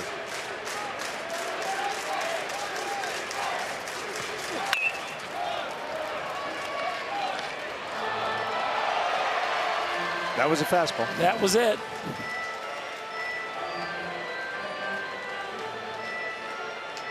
And look, I get 3-2 is not as easy as 1-0, but he was late 1-0 too, right? Just not the confidence we've seen from some of these Georgia hitters throughout the year. Weslowski trying to get through the fourth, and that's caught. That's a strikeout. Weslowski does it again. Another freshman shining on college baseball's biggest stage. Not afraid to hammer the zone either. I mean, that's what we've seen with these Oklahoma freshmen, is they are not afraid to hammer the zone. They're not afraid to go right after, and this time it's an elevated fastball to get the Sooners off the field.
Okay, Carolina, they win the Stanley Cup with the Hurricanes. Can North Carolina bring a College World Series title back to the state?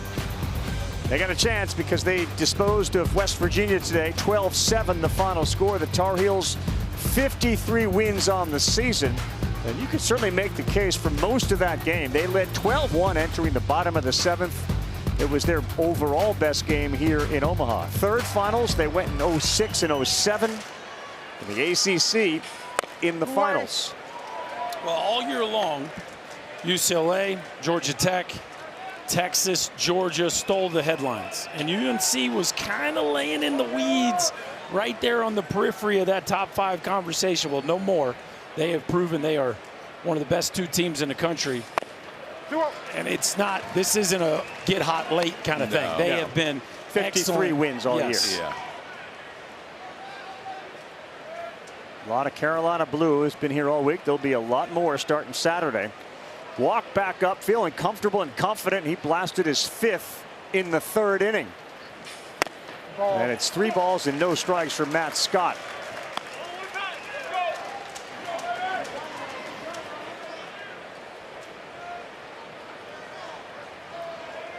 Phelps at third base is just in right about the grass cutout there. And Walk will take, it's 3-1.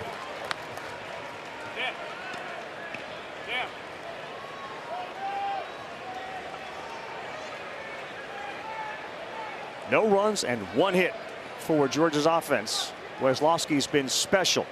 3-1 to Walk. That's 4. And that's ball 4. Leadoff man is aboard.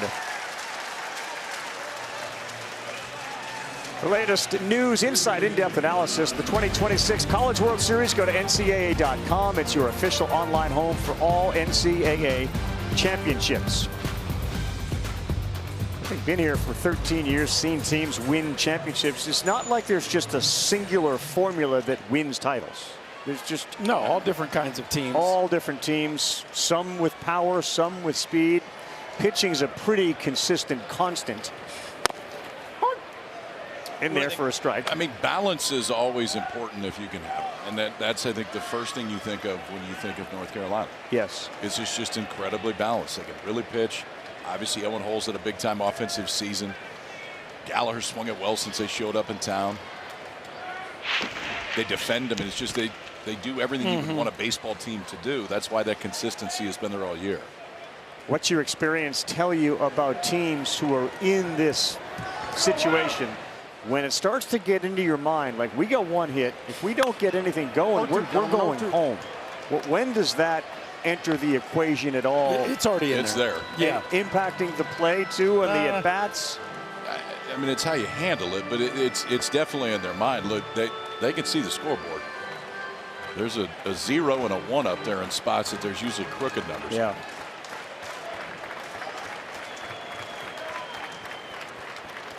The 0-2 to Johnson. Breaking ball good. Runner goes. He is stolen the bag. A strikeout to Cam Johnson. Walked to second with his 17th stolen base. Ravi, to your point, you're starting to see that out of this Georgia dugout for a team that likes to play with a lot of fun and a lot of flair. They were at the beginning of the game and having fun doing their sour power. It has gotten very quiet since the top of the fourth. Noticeable. Thanks, KB. Appreciate it. They have 8 wins this year when trailing by 4 or more, tied with Coastal for most in Division I. Dayton LaChance. Smothered over there by Phelps, who's up with it, makes a nice throw, going to third. Walk, and he is in there. He saved a run there on a hard hit ball at 107 miles an hour, and Phelps snared it to get LaChance. Yeah, nice play by Trey Phelps right there. That ball is absolutely ripped, but really cool how Walk just kind of stared Phelps down. Now Phelps takes a look at him. He makes him stop, but as soon as Phelps go to throw, the speed of Walk just eases into third base. Watch, he kind of stares down Trey Phelps, gets back to the base, and then off he goes. And you got no shot to throw him out. I mean, think about how the speed of Walk has changed the inning. We'll see if he scores, but I mean, if he doesn't steal second base, that's with the LaChance running. That's a double play. Steals second, then he advances in the third right there. Now there's a ton of different ways to score. Yeah, and the cleanup hitter Jackson Willits, 51 RBIs. He has struck out twice. He can bring in the 5th run of the game if he can get a hit. That just missed, and it's 1 ball, 1 strike. Close pitch there from Matt Scott.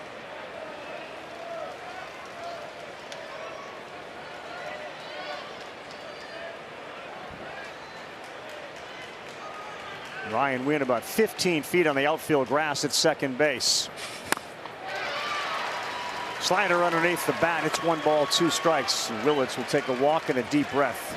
Willits 4 for 6 in the postseason with runners in scoring position. Again, a player who was outstanding during the regular season at driving in runs, but has really come up with a bunch of clutch hits here in the postseason, including a home run in Omaha. The next one the other way and out of play.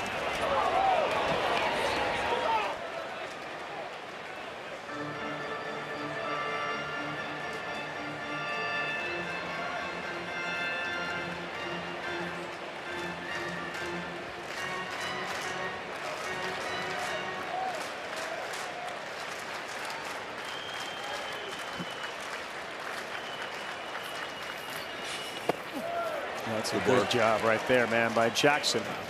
He's really done some nice work tonight. I mean, there have been a whole bunch of breaking balls, and he has blocked them all, and not just blocked them, KP, but the ball's falling right in front of him. Yeah, I mean, it's one thing for it to hit the chest protector. It's another thing if the thing just dies, because then that base runner can't go anywhere. Walk standing 90 feet away. He's looking for anything side to side. He would try to take it, but there was nowhere to go there. They've beaten him once already, Oklahoma over Georgia. It's a 2-2 count, 4-0 game. And Willits, a 260 hitter with 2 strikes, is gone. He got him there. Scott strands the big run down there at third and Walk. 4-zip to the bottom of the 5th.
Wendy's is a proud sponsor of the NCAA Men's College World Series. Eat great even late at Wendy's. Hours may vary by location. And a very special thanks to Wendy's for keeping fans fueled with the Baconators here in Omaha. I mean, the Baconators are everywhere. They're all over the place. They were all over the place. They've been deleted, it looks like. Start calling you that, the Baconator. 7, 8, 9, KP. That's a great nickname for Kyle. Nobody enjoys bacon more than KP. Here's the Connecticut kid out of Trumbull. Jack Archimone said it was the colors, the coaches, the field, the legacy. 2 years at Richmond, and now a Dog in the lineup tonight. Ball. And he looks at one just up. Struggle bus for the Bulldogs at this College World Series relative to the numbers entering the College World Series, down across the board. And a little different look on the face of the Sauer Power group over there.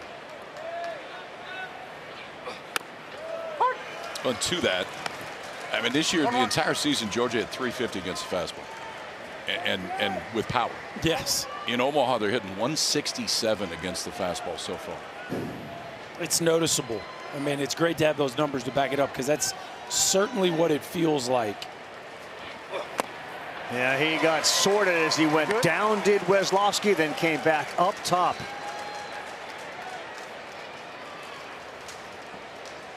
Dogs did not get their first hit last night until the 5th inning. It has one hit through 4 innings tonight. So 1 for 25 combined in the first 4 innings in the last 2 games.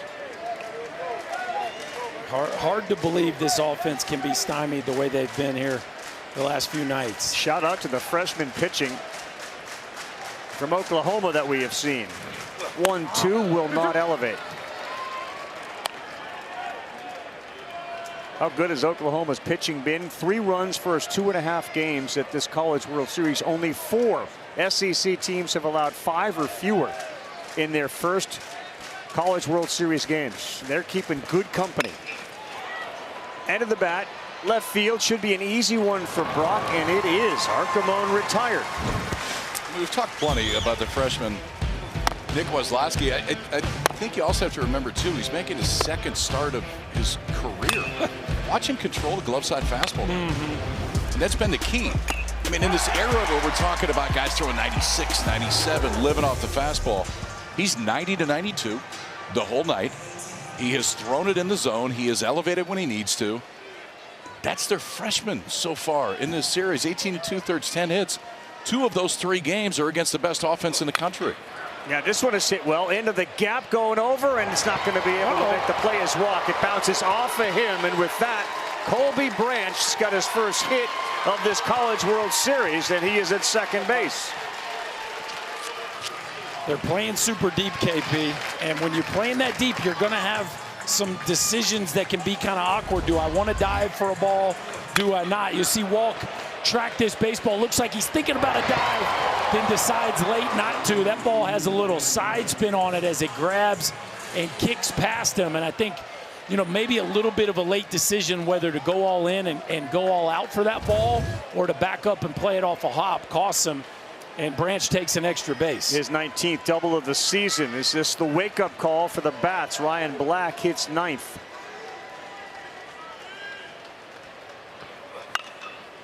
Now that old foul. Yeah, he was on that. That's being ready for a fastball. We got a double out there in center, huh? We got a double. Okay. Currently. So if the shortstop overruns a hopper, that's not in there? Just checking. Second time they've had a runner at second all game. And the 0-1.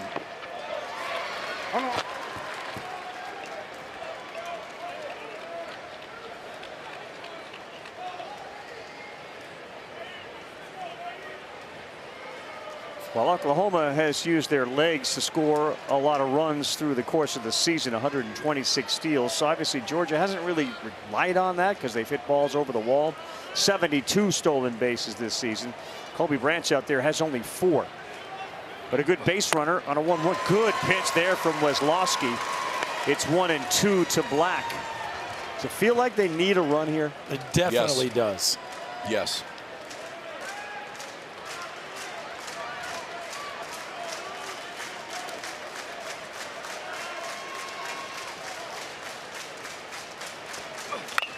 One, two, and that one is past the glove of Branch. They will get a run and a clutch RBI from Ryan Black. It's 4-1. Just underneath the dive of Kyle Branch. Well, it's a nice at bat. Ready to hit the fastball early, laid off a breaking ball down, then swung and missed over the top of a breaking ball, and then hangs in here on a 2-strike breaking ball. Watch him get down below that ball instead of rolling it over. That left knee gets close to the ground. The barrel gets to the back of the ball, and he just gets it past Kyle Branch. And here come the Dogs. Ravi right on time. That lineup over, too. Here is Phelps, third time up. Flew out to right. He got jammed there. It's still a lot of run, huh? Two-seamer there at 90 miles an hour, right in on his knuckles. Just kind of swinging right when it came out of his hands. But that's two guys now that have gone up and pulled fastballs foul. It sounds like maybe Georgia's starting to make some adjustments, trying to be on time for the fastball.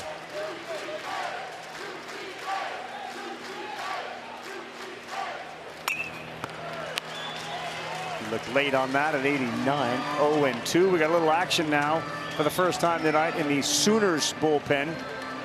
LJ Mercurius, whose brother, of course, Andrew pitched so well, and Joseph Bowden made as many appearances as anybody for the Sooners. A couple of righties warming as they try to get this thing across the finish line and move on to the finals.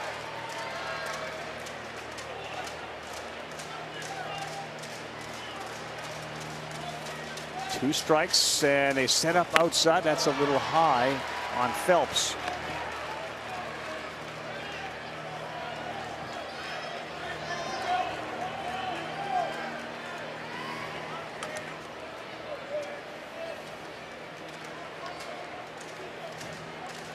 Definitely better as the game goes on.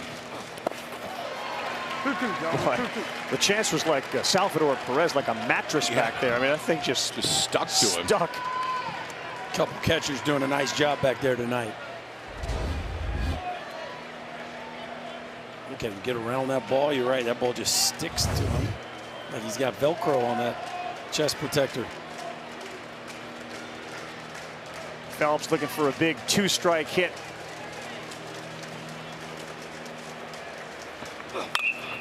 Popped up, playable on the infield. Johnson, Willits, the wind is not blowing it there. It was just Willits backstepping away from Johnson. And for the second time tonight, Phelps got jammed. I mean, that was 93. That, from a velocity standpoint, that's probably the best fastball that Wislowski's thrown tonight, but he's just fearless with the pitch. But it's both sides of the plate. He'll elevate it when he gets in a plus count, and you're not going to do anything with that. It's borderline. It's probably off the plate a tick, but that's exactly the pitch that Wislowski wants you to swing at. Big at bat for Daniel Jackson. They got a run here, and Wislowski steps off.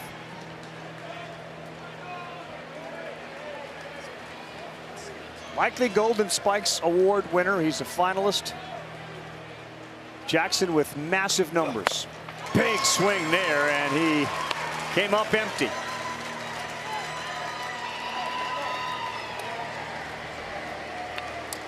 I'll get it, big.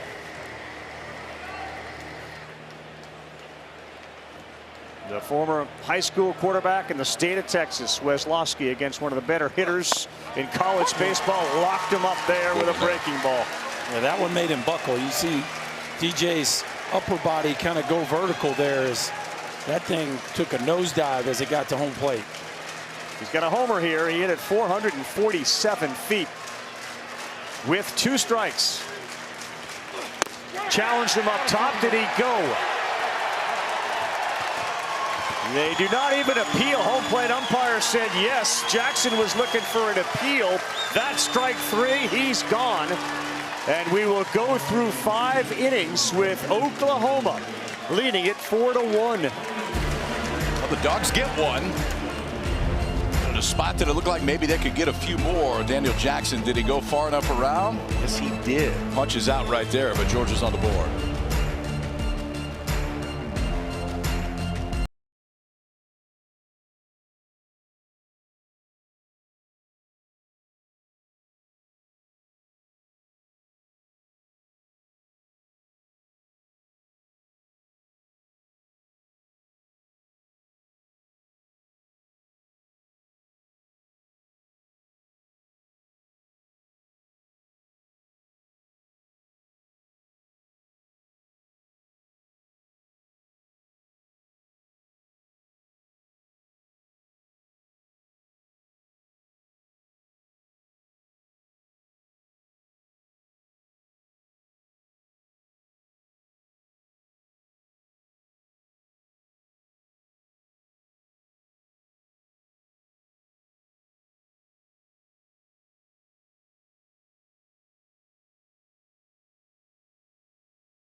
Back with KP, Berkey, Chris Button, Carl Ravitch. This is the 2026 NCAA Men's College World Series presented by Capital One.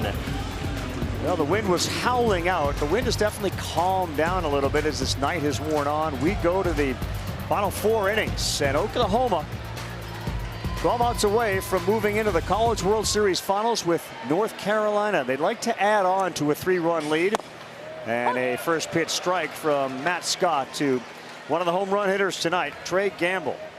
3 times they've hit it over the wall. Gamble walk and Desan Harris. Look at big Matt Scott, whose release point is as high as Dylan Volantis, the great lefty for Texas.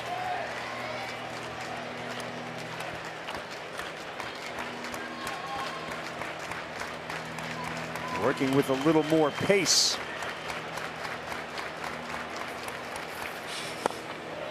1-2.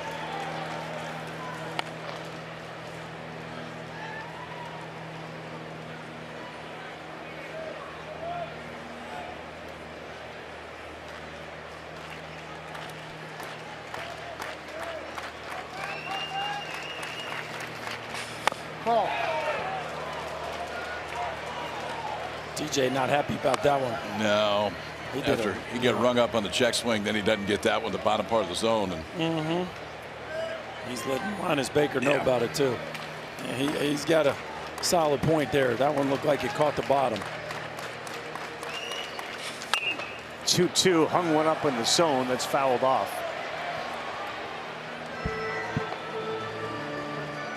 Where's your feeling on ABS and the college game? We saw the system put into place during the SEC tournament. Does it grow?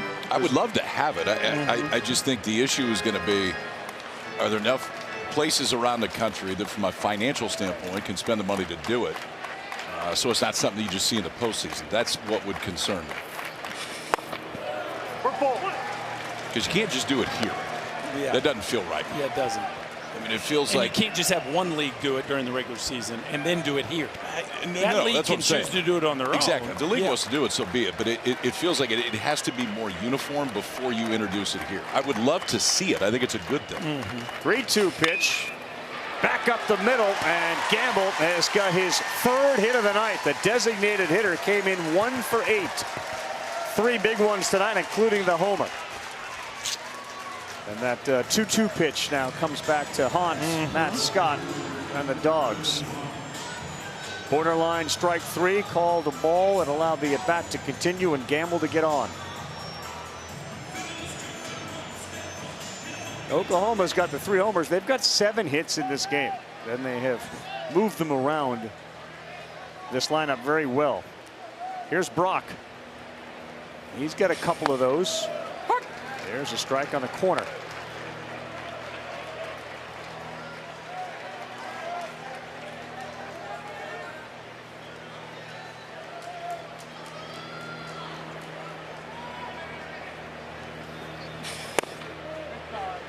Brendan Brock maybe a little under the radar because he hasn't had that one famous moment this postseason, but he has been their best hitter from a batting average standpoint. 500 in the postseason. Pretty impressive. Yeah, 2 hits tonight. 4 for 8 in Omaha. Thrown out a second, and on the back leg, sliding in safely, Gamble. That is his 17th steal of the year into scoring position with nobody out. The Sooners keep doing what they have done all year. That high release point usually means high leg kick, usually means it's not quick to home plate. And those two things go together. Gamble's a very good base stealer, got a good break right there. Perfect throw's not even going to get him.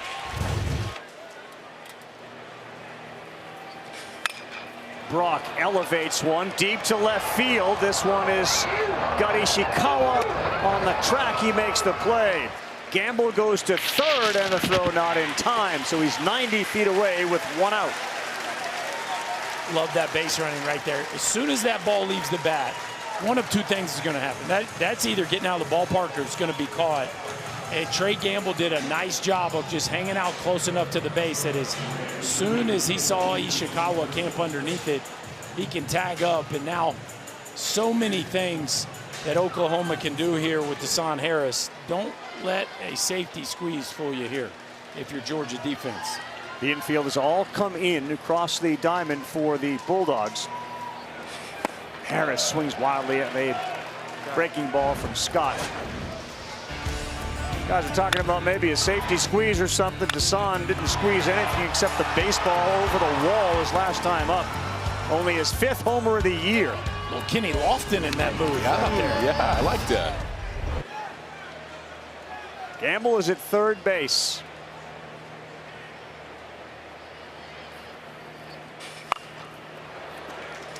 All right, 0-2 as that one was up in the zone. He tried to check it, and he couldn't.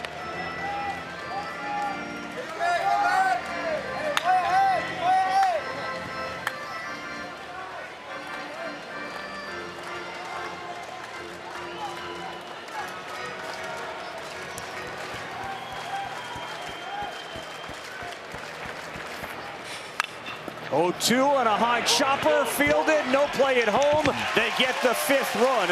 Ryan Wynn looked at it, traveled with it, but he didn't have time. And that's just good base running all the way around the bases by Trey Gamble.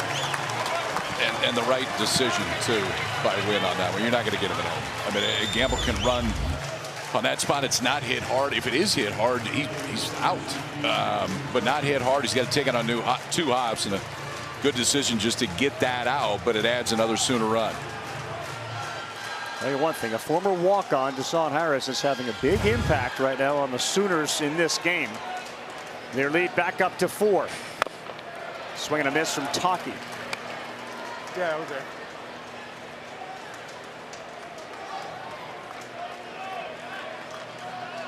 The Sooners had lost 4 straight series into the tournament. They didn't have a big chance of advancing, and that big home run by Taki really flipped the season for them in a lot of ways. He was hitting .232, 8th in the lineup when he showed up in the bottom of the 10th and launched his big 450-foot home run. Been a different Oklahoma team and world for them. They were in the regional final. Their season was looking over. They were down 8-2 in the 4th inning against the #2 national seed. They put up a 6 spot, changed the complexion of that game and their season, and now they're just a few outs away from playing for the title. Taki golfs one towards the line. Ishikawa's going to give it a glance. I don't know what their win probability was in that moment, but it was way down there. It was way down. And then they still had to that win team in that again. ballpark. Yeah, then he's going to come back and do it again. He was 0 for 11, Taki, in March. He was hitting sub-200 in and out of the lineup. 3 homers during the regular season. And Taki time has showed up at the biggest time.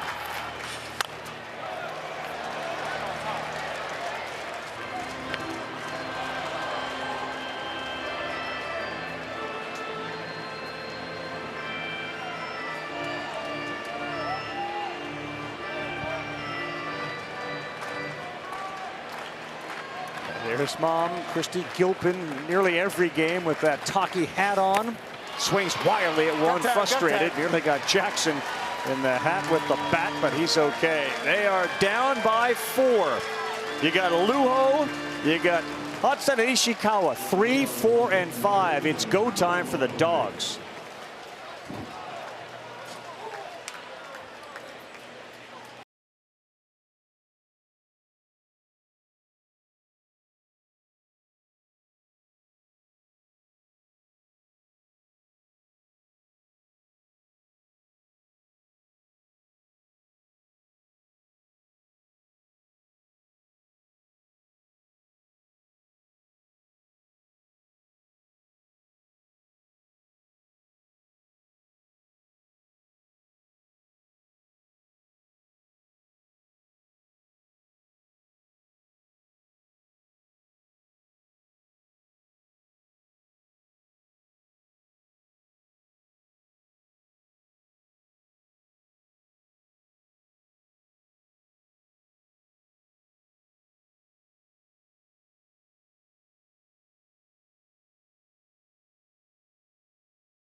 The Sooners stay red hot.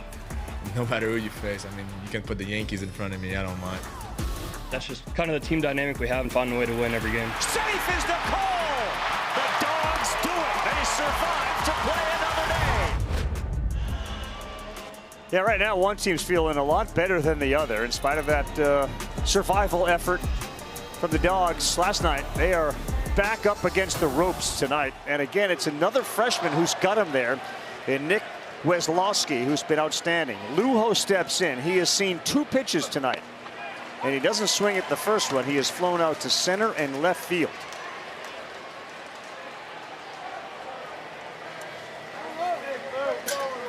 Man, look at that. Hard to imagine with Phelps, Jackson, and Luho a 163 average and 2 homers. Late on that fastball, as Berkey's talked about all night, after the breaking pitch to get ahead. What do you think it is with this fastball? I mean, that was 90. Yeah. There's something about it. I don't know what it is. I don't know if it's deception. I don't know if it's a backdrop. I don't know if it's a combination of all the above. But they're just, it's not the type of swings you're used to seeing them take. No, but it's also not brand new. This ball is popped up, shallow center field. Willits going out, coming in and making a nice play as walk. A lot of gray shirts were converging in center, and Willits peeled off. Walk is there to make the play. It's also not brand new that he's having success with it. People were hitting 160. I'm aware of that. I know. And it's not crazy high induced vertical break. The spin's not crazy. The carry's not crazy. There's something about it that is atypical. I don't know exactly what it is, but swings indicate that guys are not comfortable with it, and it's not, you know, pure loud velocity that's doing it. To this point, it feels like it's a good time to pitch, and who ever thought you'd say it? But it's a good time to pitch against this Georgia lineup. You can't, I mean, never. No. But their offense has disappeared here in Omaha.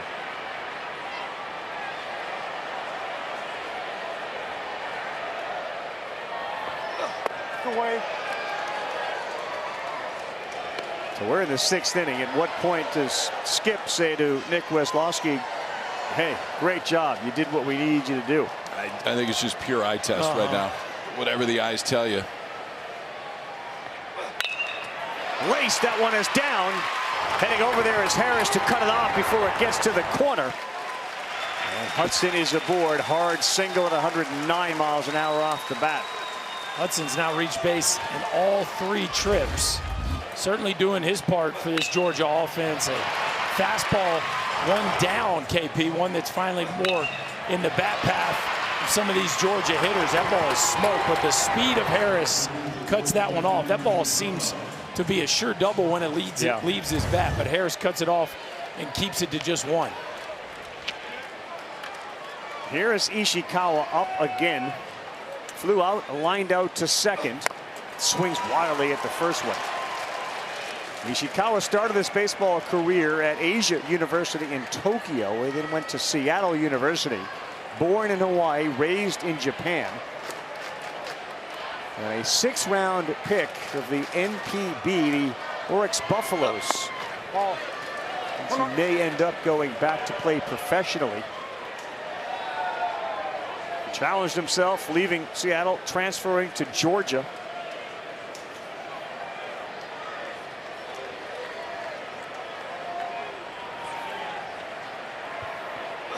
That's the ball. 2-1.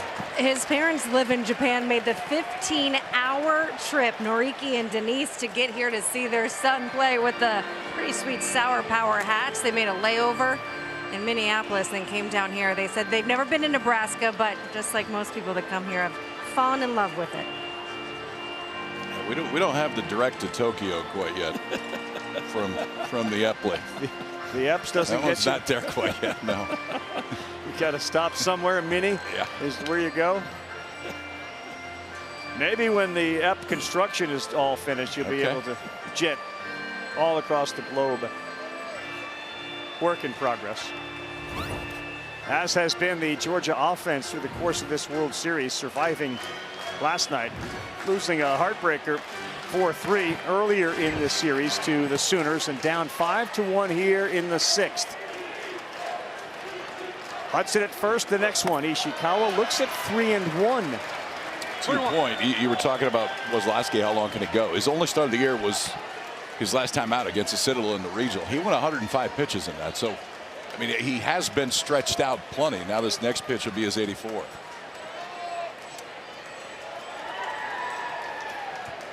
Ishikawa, 3 homers, 3-1, expected something good, and he went changeup. 3-1. This kid, I mean, are you kidding me? He's pitched the daylights out of it tonight. And it was middle with late depth, so that's a pitch you're going to get a swing on almost every time in a 3-1 count. You double up on he it. May get it again, yeah.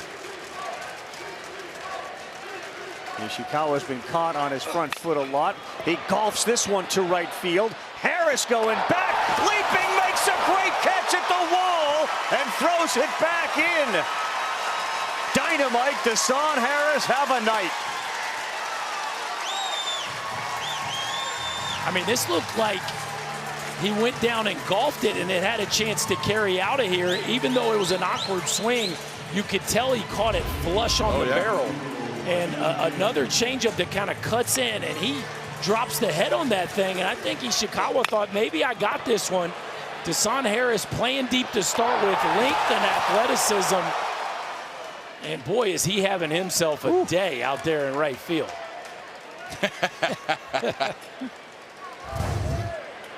In right field and at the plate with his 2-run home run. And a very big out of Ishikawa. Oklahoma is doing everything right.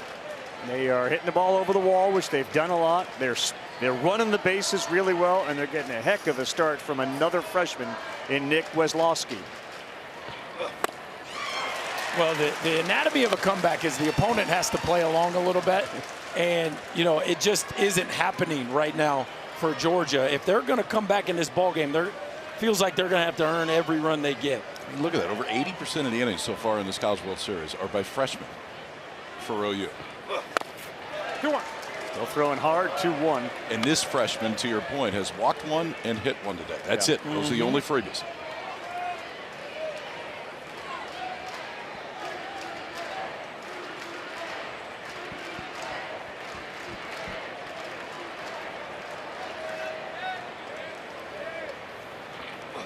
That's the ball. 3-1.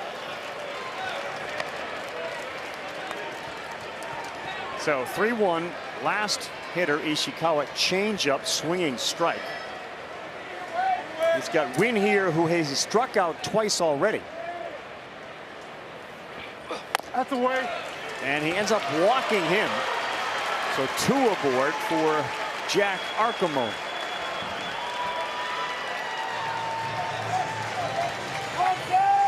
KP, a long fly from Ishikawa, a walk here, 90 pitches. Is it time for a meet? Yes, it is. He pointed time. down right as he got off the first step. It was that time. You could feel it was that time. You got plenty out of the freshman right-hander. Come on, LJ, let's go, baby.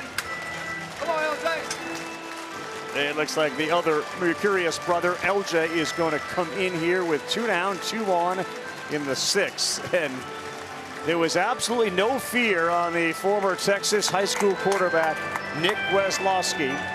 He chose baseball over football, opted to go one sport instead of 2, do it at a big-time school where you have the opportunity to pitch at a place like this. Weslowski will leave with his head held high and his team up 4.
Even more than the rings or the dog piles, Omaha is about reconnecting with everything we love about baseball. The way it sounds and smells, the way the sunshine warms our faces that are split by the kind of smile that can only come from true love of this game played at this place. Yeah, the name of the city is synonymous with baseball and college baseball. The greatest show on dirt, and another great performance by an OU freshman, Nick Weslowski, who never seemed phased, never seemed at all rattled. And there's his good buddy, John Mateer, a friend of the family. They played football against each other. It's his older brother who he competed with, but he is a very, very close friend of the Weslowski family, the quarterback of OU. And now, on the mound, the other Mercurius brother. This time it's LJ. Junior transfer out of Vegas. It's fastball change cutter. Fastball's going to be in the low 90s. Made a ton of starts this year. Transition to the bullpen. Really high trust factor here for Skip Johnson. First one misses away. Last pitched against Alabama on the 13th of June. Went 2 innings, gave up 2 hits, had 2 strikeouts. And he was a longtime starter, and then as we've talked about, the freshman entered the picture and things changed, and he went to the pen. Inside. Pulls it inside, but you can see the velocity 96, 2-0 to Arcamone.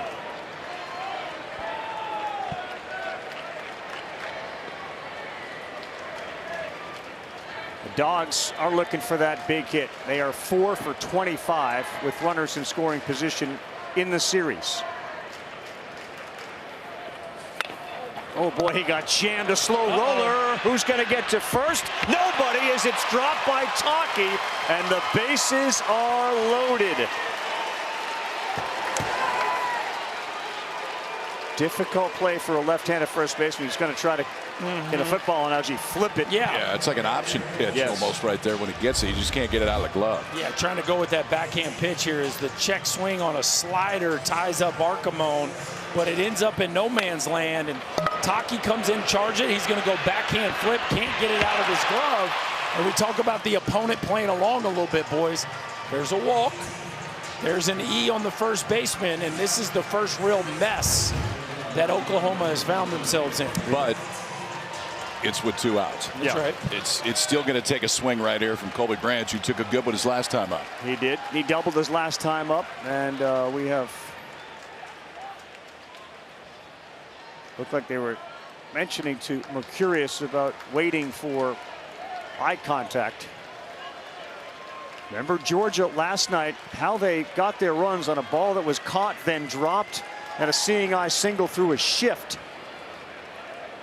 Will the error be the key tonight? Strike one from Mercurius. Change up to get ahead of Colby Branch, whose parents are the most interested in the outcome of this plate appearance, with, by the way, their other son at second base.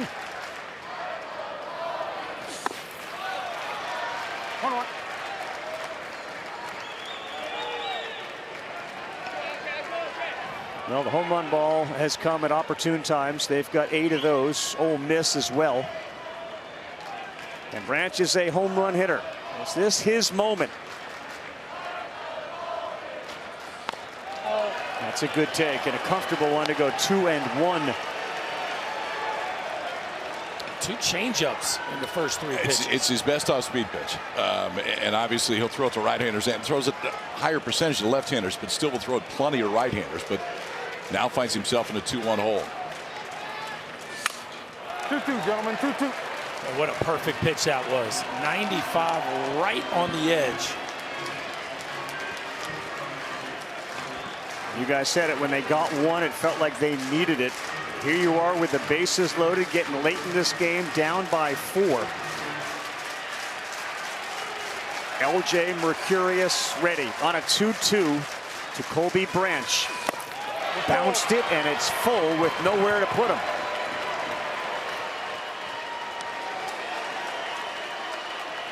One son loses, he plays again. The other son loses, the season ends.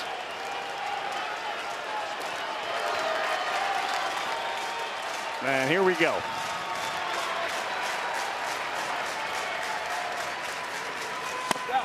That is down, and that's going to bring a run in. Ball 4 from Mercurius. It's 5-2. A bases loaded walk from LJ Mercurius.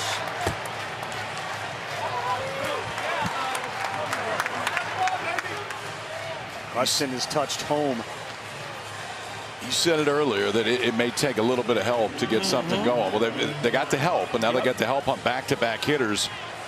Now you need the swing. And an offensive timeout. Wes Johnson has done this every game that the Bulldogs have played. He senses this is the time. It's Ryan Black who's due to hit. He struck out and had the single. And to your point, KP, the assistance came on a difficult slow roller check swing to Taki, who couldn't get the ball transferred to the covering pitcher. All of a sudden, a little life from the Dogs dugout. Yeah, we haven't seen a ton of that. Not a lot of celebrating when the Dogs are on offense here at Omaha, but the time is right for a big swing. Question is, can LJ Mercurius come up with the big pitches that Xander was able to against this offense?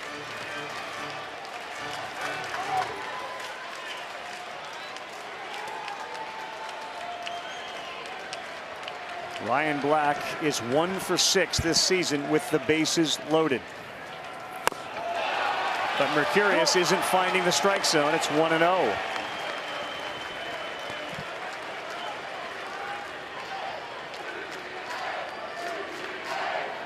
Wynn, Arcamone, Branch, the base runners. Black, the 9-hole hitter for the Dogs. It's inside. 2-0, just missed, pulled it inside. All the misses have been kind of the same, KP. Low into the glove side. He's just tugging it a little bit. Jackson Willits was the first one. He basically said, I'm going in now to talk to LJ, and coming out to talk to LJ and kind of calm the room down.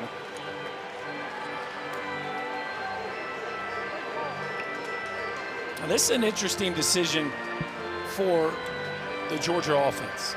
You got a chance. I mean, you got the go-ahead run at the plate, right? One swing of the bat, you could tie it up, you could take the lead, you could make it a one-run ball game. But you also have a pitcher who feels and looks very uncomfortable right now. It'd be interesting to see if Wes Feels like Johnson you got to gives him. take. I know. I kind of feel the same I thing. know that doesn't fit the mentality of what they've been the whole year, and it probably doesn't fit the mentality of what you want them to be right now. But the game talks to you sometimes, and I think he's got to prove to you can pump one in there first. I agree. Not wild enough for you to make an in-bat pitching change, which we've seen. No, the misses haven't been gigantic, but they have been consistent. And to me, Skip Johnson probably running out there, not just with a mindset talk, but probably a little bit of a mechanical adjustment as he keeps tugging that fastball down into the glove side. So you got a team struggling with the bases loaded and a hitter who has all year. Ball. And he took it 3-0, and now you're doing that again. Taking it now. And LJ's had really good control this year, man. Coming in, he'd only walked 24 in over 70 innings, so right at 3 per 9, but having a harder time of it tonight.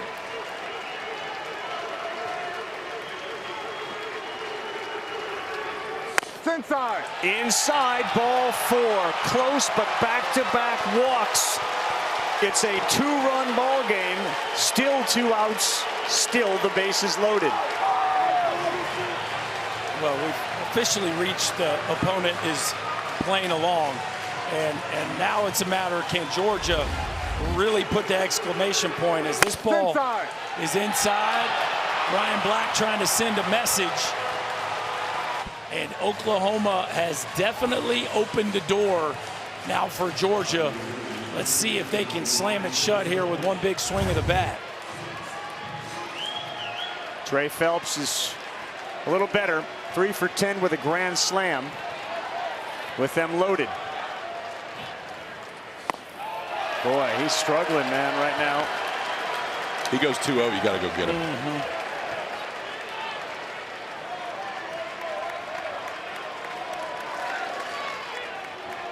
Hit into the outfield will tie the game. Phelps 0 for 3 tonight.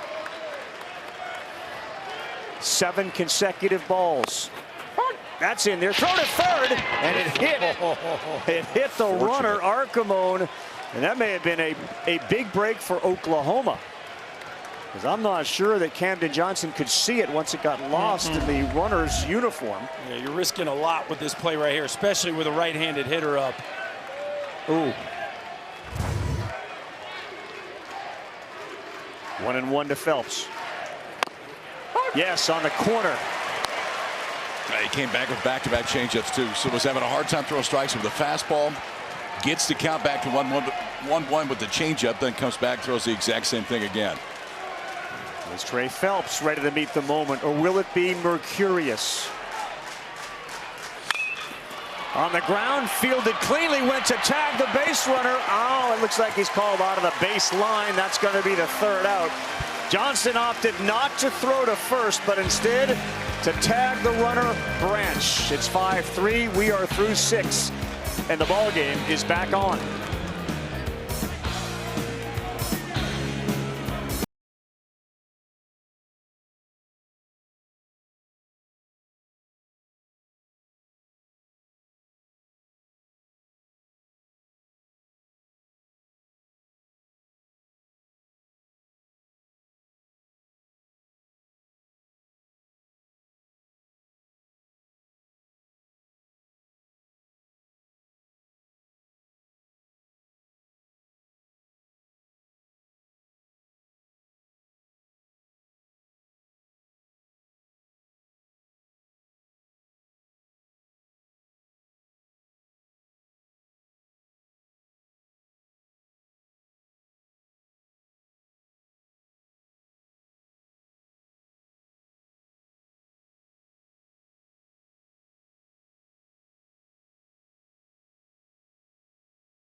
Well, 2 unearned runs, and Phelps had a chance with the bases loaded and hit that ball hard on the ground to third.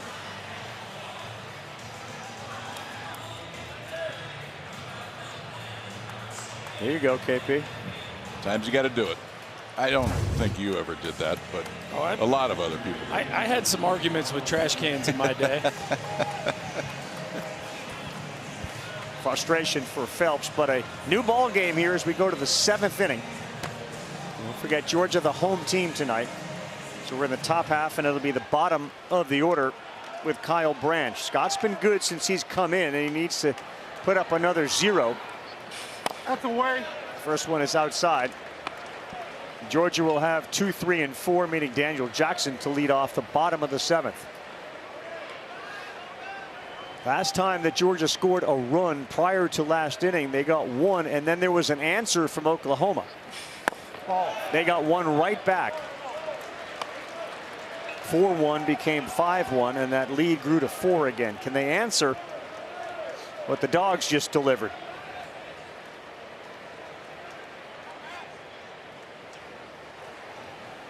Branch 2-0, and he's 0 for 9. It's inside. And he's now ahead 3-0.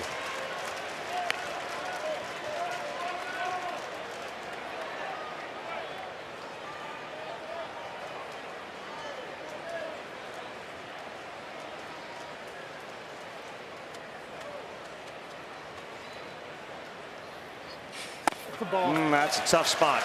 You get 2 runs, you make it a 2-run ball game, and you walk the leadoff hitter, who's the 9 hitter, who's hitless.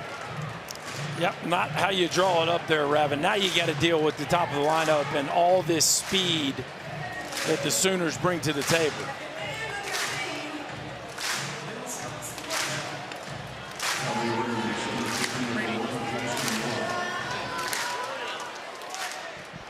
Good night for Jason Walk, the leadoff hitter. After a ground out to short, he went yard. He walked. He has scored a run.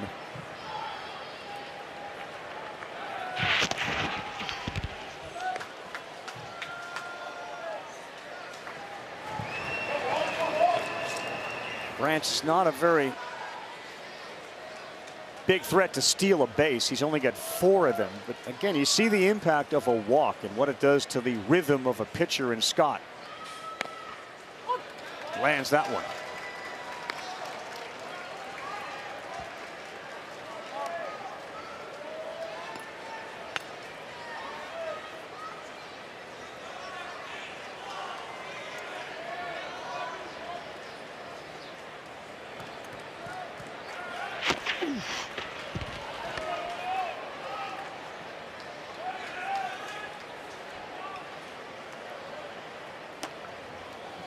Phelps is in on the grass. Walk is capable of doing a lot of things here.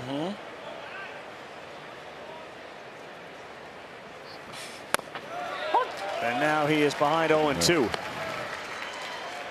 Well, and Walk has obviously been swinging the bat really well. The guy on deck, Camden Johnson, who's 0 for 3 with 3 strikeouts tonight. Wouldn't surprise me if they play a little more of the inside game with him. It seems like they're just trusting Walk to have another quality at bat. 0-2 out. Right here. Yeah, that one hurt. I think it was his back foot.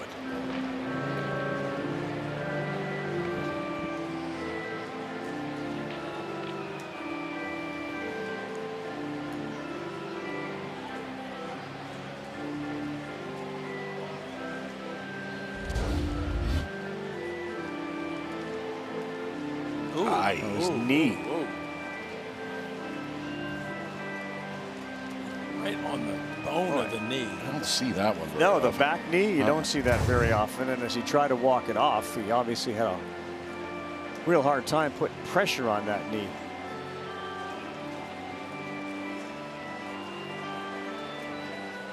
That's a look of concern. That's just an important piece to this team, the center fielder and the leadoff hitter.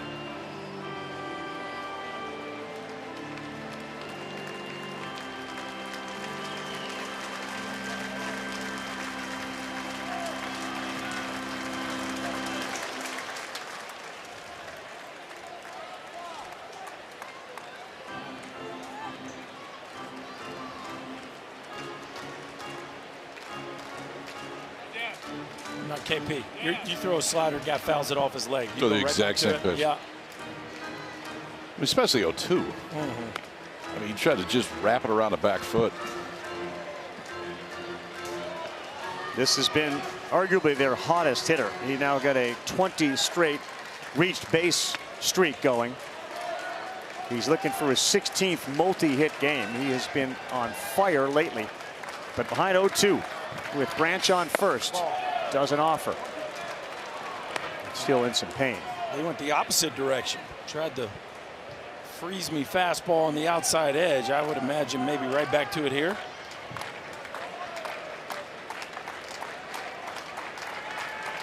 Eleven hits in his last 6 games. 1-2. He went, and he is gone. First time tonight via the strikeout. Second time he's been retired. He did go back to it. Waited a pitch, wasted a fastball away. 50-50 ball on the swing. I mean, you can understand it either way. Don't be surprised if the Sooners do something here. Maybe a bunt for a hit. Wouldn't shock me to see a hit and run. Something to try to get him Camden going. Johnson going. Yep. He's got 4 sacrifices on the season. First will fire over to first and have Branch dive back.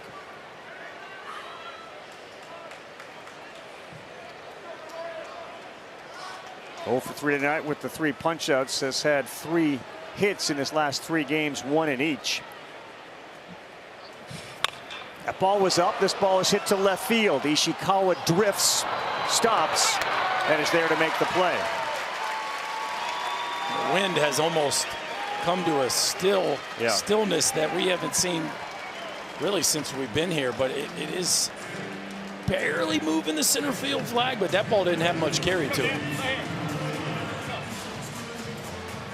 As you guys have said, this is a guy coming up who doesn't need a lot of wind to help get the ball out. Dayton LaChance.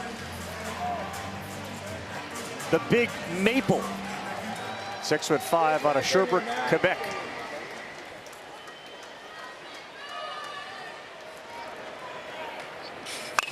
Oh boy, that thing was laced up the middle, got by Wynn. That was smoked at 104 into third base safely. Is Kyle Branch, and the Big Maple took the lumber out and smoked it. This one had a little fuzz on it going right back up the middle. You can see Matt Scott, you just kind of go into defense mode right away. Just get out of the way. Wynn had a chance at it too. He was pinched up the middle and actually had a chance. It was just a tough hop. Good base running by Kyle Branch to go first to third. Now the Sooners back in business here with 2 outs.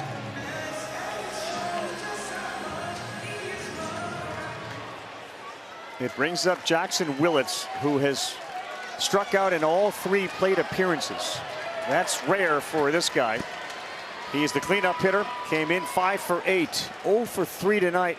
And what a spot to get back some of the runs they gave up. Popped up, not playable behind home. I know it's been a rough start to this ball game, but it just would be surprising to me if Jackson Willits doesn't have a clutch AB in him somewhere, as we see Jason Walk being tended to.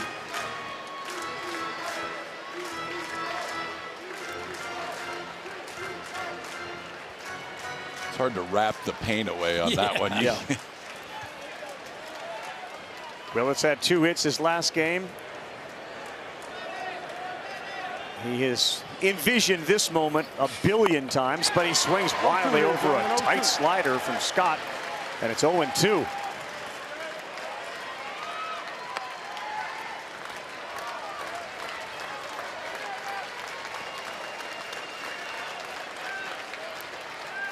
New ball for Scott.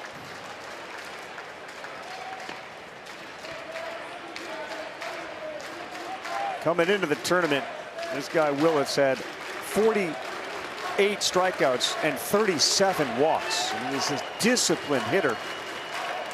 Behind 0-2, runners at first and third. Bottom, top 7, 2 down. He reaches out, foul. Good cutter right there. Kick it. Doesn't throw too many of those. There's a changeup about 5%, but that did look like what it was there.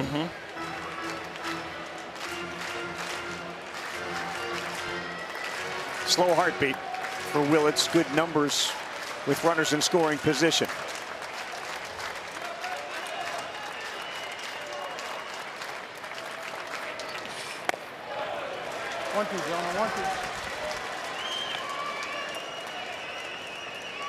Well, there's another change up there. We've seen him swing over the top of a breaking ball on the season. The curveball is the pitch he's struggled the most with.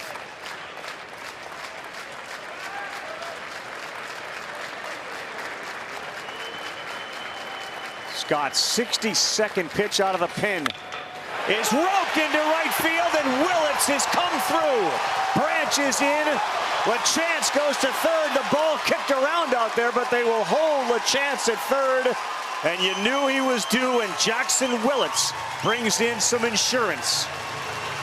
And that was it, Ravi. They go back to the breaking ball. And again, a hitter that just seems to have a feel for the moment, always seems to have a big swing in him, gets a hanging breaking ball. He doesn't miss that one. A rocket in the right field corner. Matt Scott plays along with a miss on a 2-strike curveball. Willits makes him pay, and even though Black kicks it around there a little bit, LaChance just not running well enough to be able to take advantage, but the Sooners get one back. And they have an answer again. And here is Gamble. Big night for him. 3 for 3 with a homer. He looks at one outside. Jackson Willits had been 0 for 3 with 3 strikeouts and delivers the RBI, his 52nd of the year. It's a 3-run game.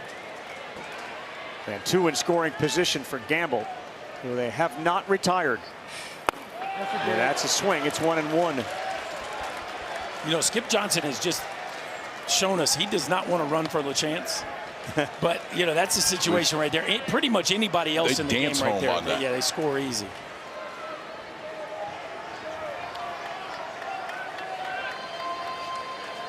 Does he have another one in him? Gamble.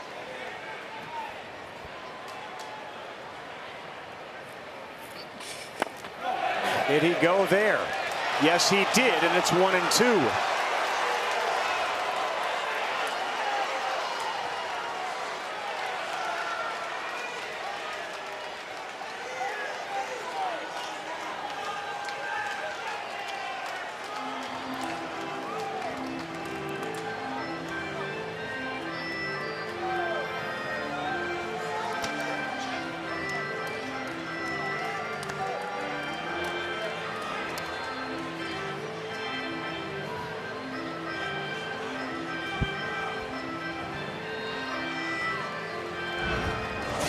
We know what Trey Gamble's capable of. You give him a fastball up and on the inner third of the plate, and he can turn it around in a hurry. A rocket in the right field bullpen. This thing got out of here on a very flat trajectory. A 167 hitter with 2 strikes. It gets away from Jackson. No advancement. Oh, wow. And boy, there's your pinch runner question again. Dayton LaChance stays put. I looked down for a minute. I just assumed he was going to score. Look back up, see how easily he scored. And he took 2 steps and put the brakes on himself.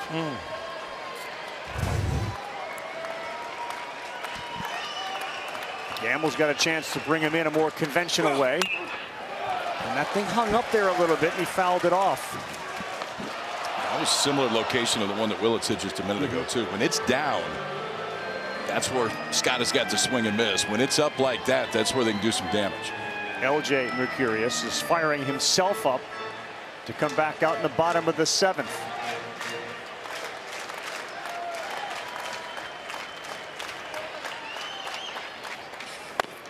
Three and 2. This feels very like the game here in the balance. You got 2nd and 3rd. A guy that is 3 for 3 with a homer. They've had an answer every time that Georgia has scored, and they can put a hammer down with a hit here.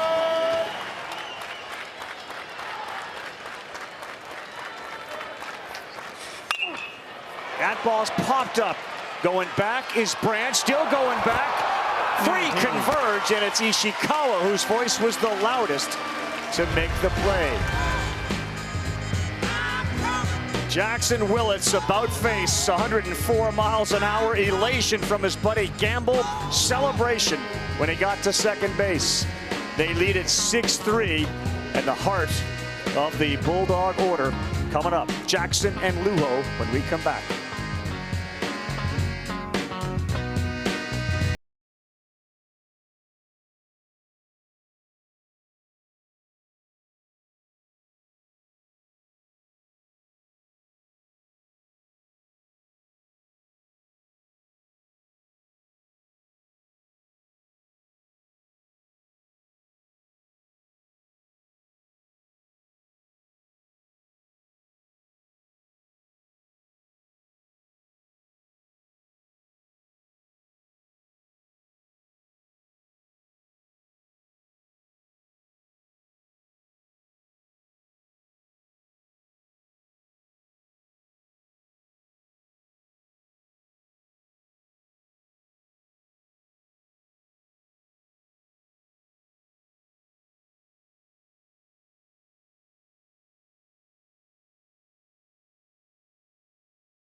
Well, over the mighty Missouri River and the Bob Carey pedestrian beach, the sun starts to set here in Omaha, Nebraska. Metaphorically, could be the case for the Georgia Bulldogs as well, as their bridge to stay alive has now been reduced to the 9 outs they have left. 6-3, could be 7-3 on that ball that got by. LeChance stayed at third. Here is Jackson to lead off the 7th against Mercurius.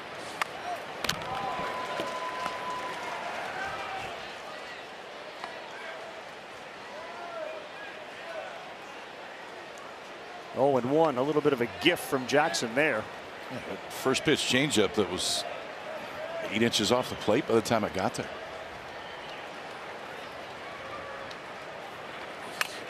Oh, 2, gentlemen, 0-2. Yeah, the frustration for a guy who literally has not felt much frustration at all this season, Daniel Jackson.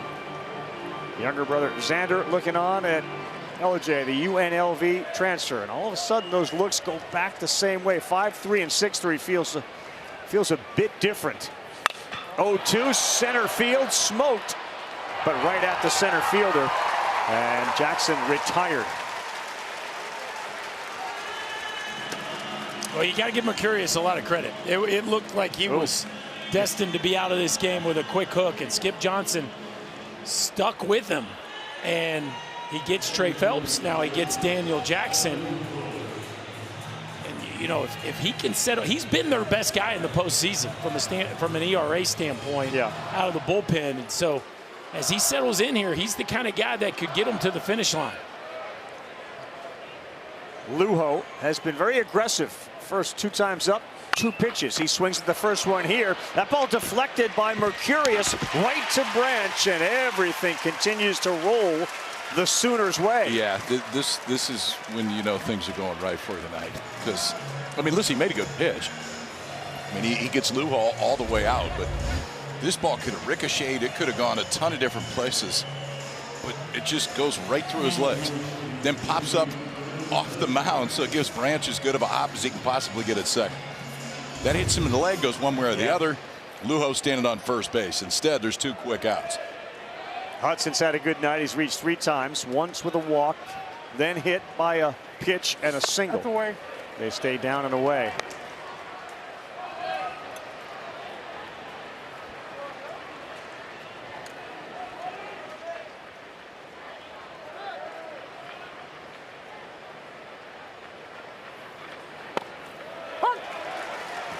1 1.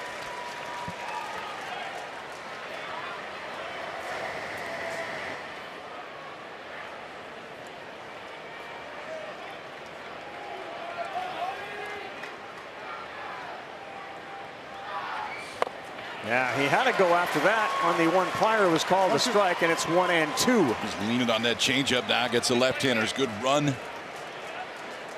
That's the advantage of a call and went right back to it.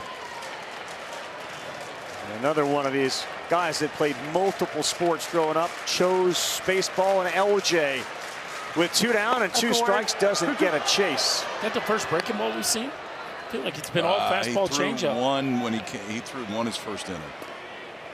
And he won't throw many. I mean, it's primarily fastball changeup. But even to the right-handers, he's been leaning on that changeup. A curious brother and uncle. His uncle Dexter Fowler, former major leaguer, who was a big influence on the Mercurius boys. Checking out every pitch that they throw.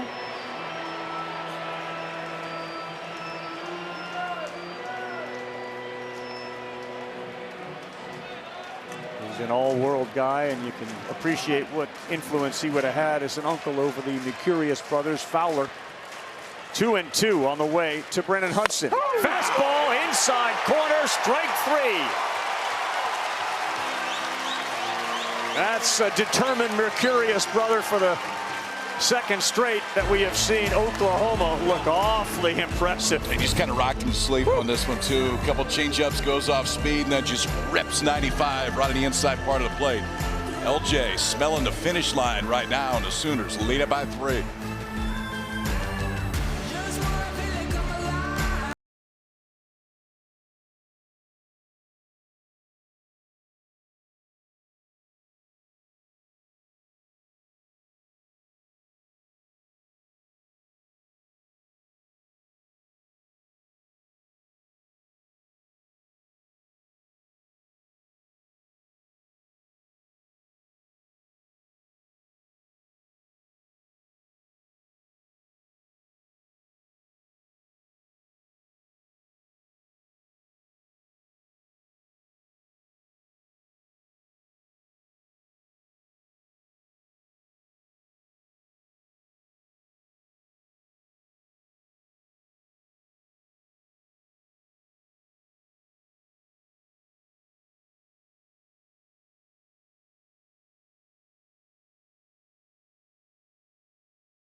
We are getting down to it at the NCAA Men's College World Series. It's presented by Capital One. What's in your wallet? Walk around the bases, Jason Walk. And then it was Trey Gamble and Deshaun Harris with a big 2-run blast. Georgia has scored in 2 innings, and in each inning, Oklahoma has then answered. And they start this one off with a Brennan Brock rocket into right field. Another leadoff man aboard for the Sooners, who are showing no signs of slowing down. I mean, is this kid any good? How about 3 for 4 tonight? Came into the ball game hitting .469 in the postseason. Watch how flat he holds the barrel playing through the zone here. We've seen such great direction. Watch the barrel on the backside here. Enter the zone, stay square. That is how you center up a fastball in the middle of the zone. Just a beautiful move by the Sooner left fielder. And now Harris again. We just showed you his 2-run home run. Oh.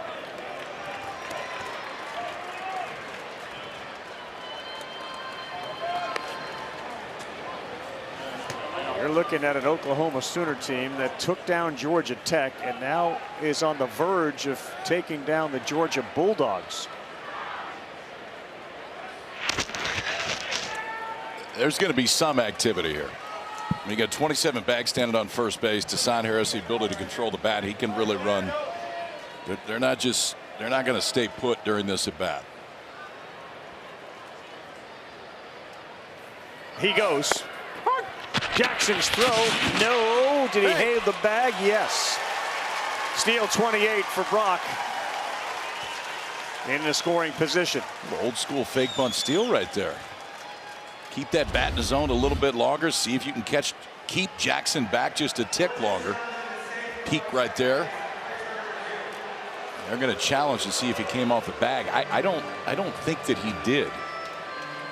Looked like he kept his foot from hand to foot. I think he's good. I think he's fine. I do too. And he can really run. You look at Brendan Brock and you say, that looks like a left fielder. Long, lean, can fly. Or catcher. Yes. I mean, this dude can really catch too. And at one point, the year was catching more than LaChance. Think about this for a minute, okay? Because, I mean, I would think somebody's going to put him behind the plate when he gets in the pro ball just because of. So you got Brock, who caught a bunch of the year, 28 bags. You got Jackson behind the plate, who stole 26 bags this year. Gavin Kelly has caught a bunch this year, as athletic as anybody in the field when he's playing. I mean, there are some incredibly athletic catchers that we've had here. And around the country. Von Lackey, Ryder Helfrich. I mean, again, we've been talking about this catching class all year long. But Gold Glove winner Carson Tinney. Carson Tinney, I don't know how many. He actually stole double-digit bags. He stole 10 bags. But it's crazy. You forget about Brock early in the year. He was kind of in the mix. But here in the back half of the season, it's been all LaChance After behind review, the plate. the call is confirmed. The runner is safe. Georgia has one challenge remaining. Just a monster year with their legs. And again, built on JUCO players. That's another one out there, Brock, who played a year of junior college ball. He hit almost 456 games that year. So he's another big run out there for Harris, who's got 3 RBI. That's the ball. It's 2-1. 3 RBI for Harris, ties his career high. Done 3 times and all in the NCAA tournament. See how aggressive Brendan Hudson is over there at first base, charging on a bunt. Not. This one is another one to right field, and Harris have a night with a dinger dagger.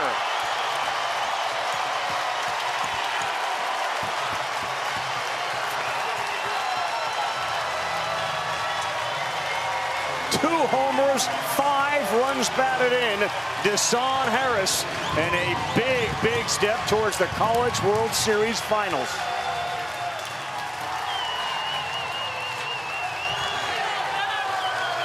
He started the night, guys, with 4 homers. Yeah. Those didn't sneak out either. No. I mean, he got them both. That was a breaking ball that just came right back into the bat path, and that ball was hammered.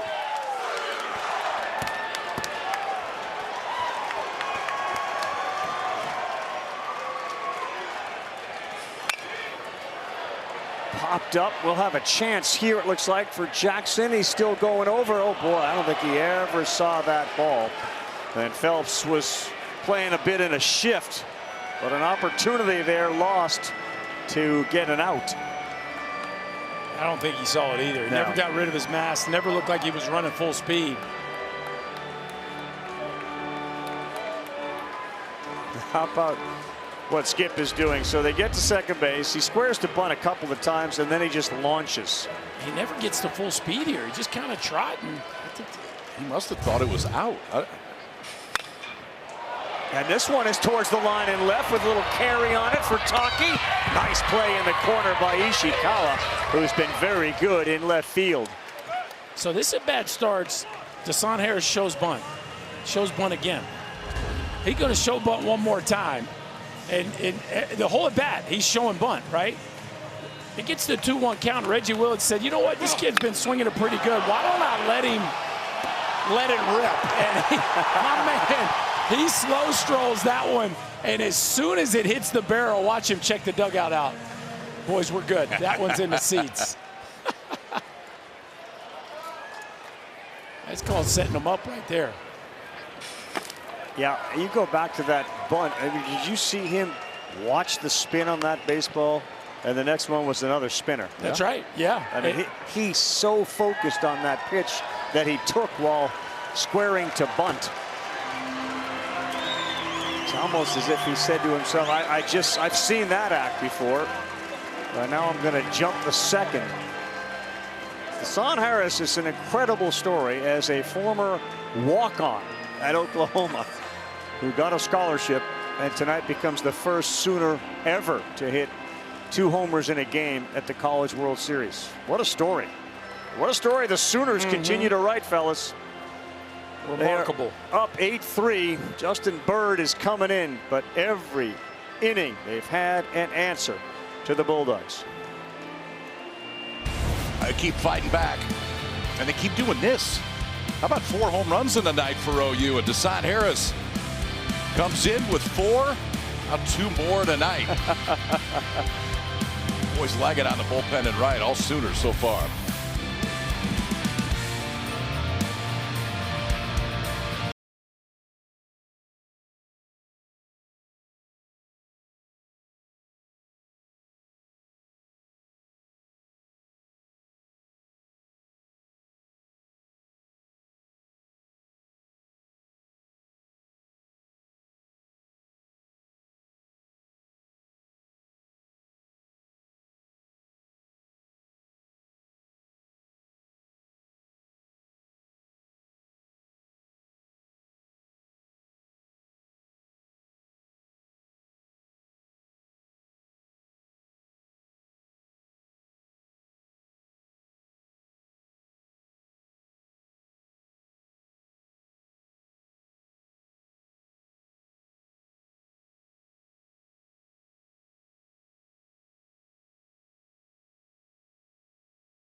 Again, the pitch before on that attempted bunt that really wasn't. He saw that spin. He saw it a little better this time, and he was given a green light, and all systems go for Dasan Harris.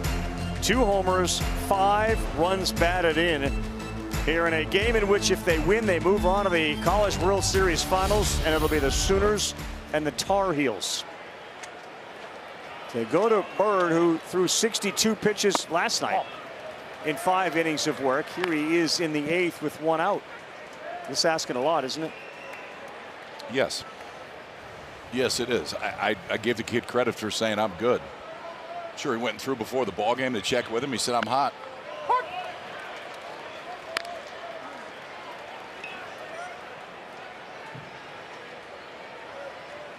Go back to what so many in baseball will tell you. It's not necessarily the team you're playing and their record. It's when you play them. Right now, it is no fun to play the Sooners. No. No, because now, I mean, the only piece that was really missing now, consistency with strikes. Freshmen have thrown a bunch of strikes since they've been here. Are they going to hit for power? That's what we were saying 3 weeks ago. Yes, they're going to hit for power, and they continue to. 4 more home runs tonight. 3-2, and it's just a dagger bomb there from Dasan Harris. Again, this is the 7-hole hitter who has got 5 runs batted in.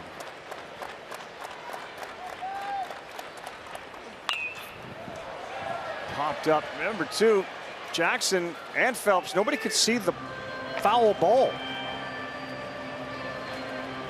Yeah, whether they could see it or whether they just thought it was going out of play, that ball wasn't caught and certainly could have been.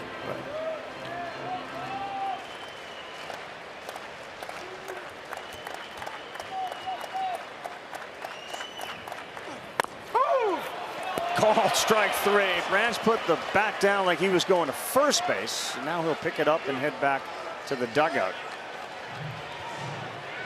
Right on the corner for a called strike 3 from Bird. Good spot right here. I mean, this is bottom part of the zone, just on the outside part of the plate. It didn't catch either by much, but it looked like it caught them both. Big spot. Justin Bird, who came in at a 1-0 count, now strikes out Branch. 2 down, top of the order walk. He's been involved in a lot. Hit his 5th homer. And he walked. He scored a run. Swing and a drive. Jason Walk. Yard work. Another homer for the Sooners and a 9-3 cushion.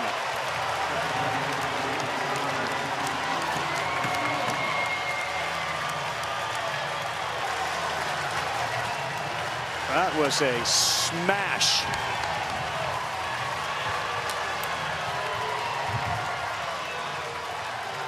Five homers in the game for a team that is on a tear like we've never seen. If you had Jason Walk and Deshaun Harris to each have 2 home runs tonight, let's go catch the 10:55 to Vegas, because you're on a heater right now. And that was 15 rows deep right there. No doubt about it. I need to really stop being surprised. Like, they keep surprising me, and this is just who they are right now.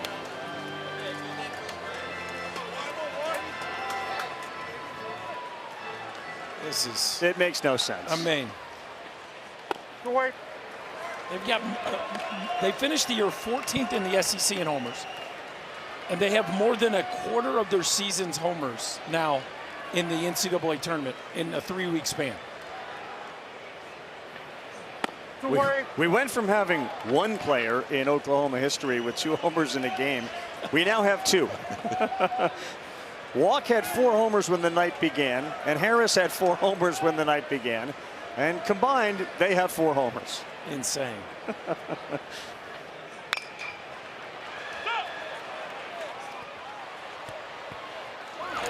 I'm not sure that North Carolina or Oklahoma is pleased that they're going to have some off days.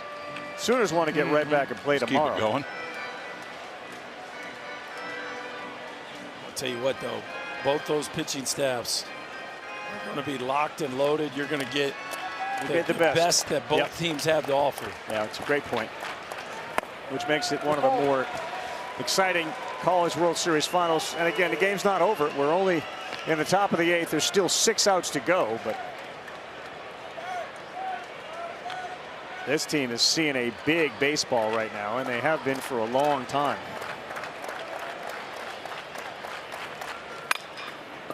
On the ground, a short. Branch up and over. Jason, take a walk around the bases for the 2nd time. Incoming and outgoing. Oh. Georgia feeds the trees, the Sooners feed the seats. It has been nothing but Boomer Sooner here tonight with the home run. John Mateer's loving it. So is Sooner Nation.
They need a lot of it. Maybe they can go over and use some of the Sooner bats. SVP, thanks, buddy. We'll look forward to seeing that program and the carnage that's anticipated at Shinnecock with Andy North's report. Back here, carnage for sure. And to Scott's point, as Ishikawa chases one up, how about 43 home runs in the last 16 games? That's where we're at. 43 homers in the last 16 games. They now have 91 on the year. Almost half in the last 16 games. It's mind-blowing. That's outside. Just outside. And Mercurius now has the red carpet rolled out to get the Sooners into the finals.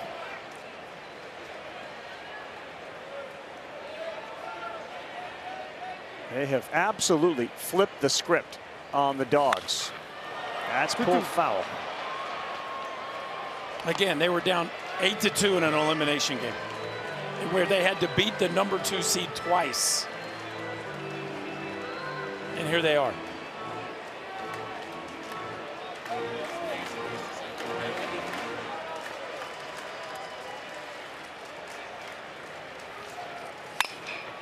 Boy, how many times have we seen that type of plate appearance from Ishikawa tonight? He flies out again. Ishikawa retired. Tonight's Capital One rewarding performance. I'd say it's got to be the Sooner offense. I mean, both of them. Pick them all. All of them. Let's just do all the home runs. Harris, walk, gamble. Harris, walk, gamble. Rinse and repeat. And not a one of these is a fence scraper. The 5 home runs tonight are the second most by a team in a World Series game since we've moved down here to the Chuck in 2011. The Gators had 6 against LSU in 2023. Ball. Another game where the wind was very friendly. Howling out. Even more so than today. Bryce Callaway bats as a pinch hitter for the Dogs.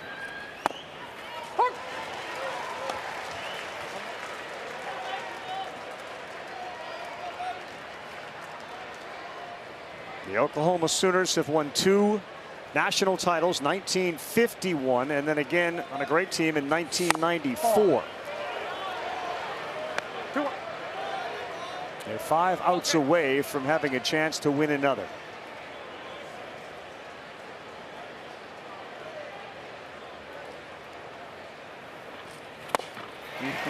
Gentlemen, 2-2. And again, he almost had to come out of the game. He was a pitch away. He was probably a pitch I away. do think if he got to 2-0 and he went change up, got back in the at bat, and then has held this offense at bay since.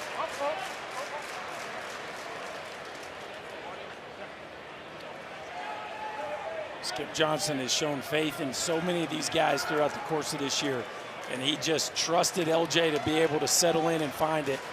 And boy, has he rewarded his skipper. On the ground, a third. That's fielded. Johnson, good strong throw.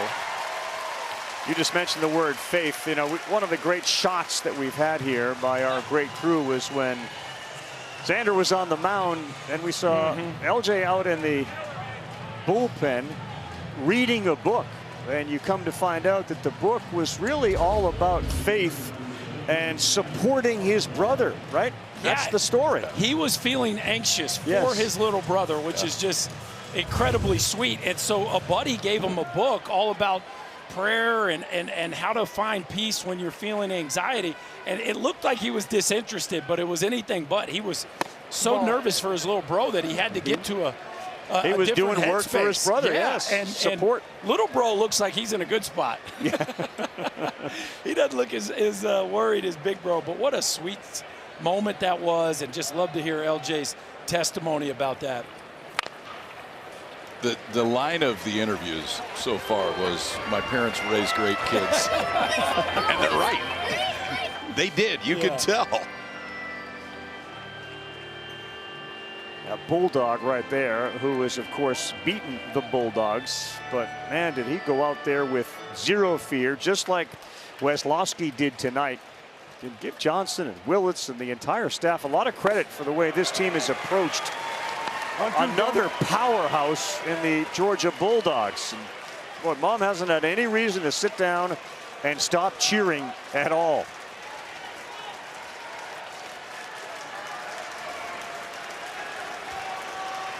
One, two. Is she going to have another reason to root? Yes, she is. Have yourself a night, Christina, and have yourself a College World Series. Your boys are repping big time for the Mercurius family. 9-3. We go to the last.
What drives us all is the dream to achieve what we never have before. North Carolina, heartbreak. That Carolina drive is powered by so many trips to Omaha. It's going back to Omaha! So many diamond heel memories, but with no diamond rings to show for them. Perhaps the time for dreaming is finally over, because the time for celebrating feels so close. This is why you come to UNC. It's what you dream for. They've gotten this far. The dream can be realized if they can pull it off and win a College World Series title. Similarities between the 06 and 07 teams. Scott Forbes said yes, togetherness. The 06 team loved each other, had a lot of fun. He said there's a ton of similarities. And there's a big text chain going on with the group that played in 06 and 07. Carolina is back in the College World Series finals in 2026. Yeah, you can't get Gallagher and Hull out right now, and Glauber doesn't lose. So those will be some of the storylines as we look forward to game one. I mean, 28-0 when he steps on the mound. There have been instances in which he's left when the team was down or come in and they've rallied and they end up winning those games. This is just kind of a wild guess. I think he's probably going to pitch this weekend. It feels like he's going to be in the middle of something.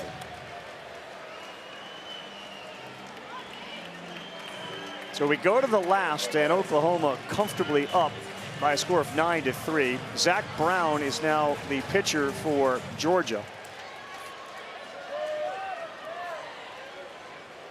Phelps moves from third base to second base. O'Shaughnessy goes in, and he will play third base.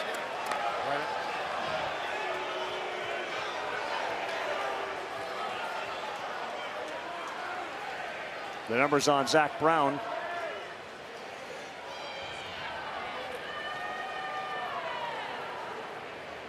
The chance want to join the home run party. A big swing there.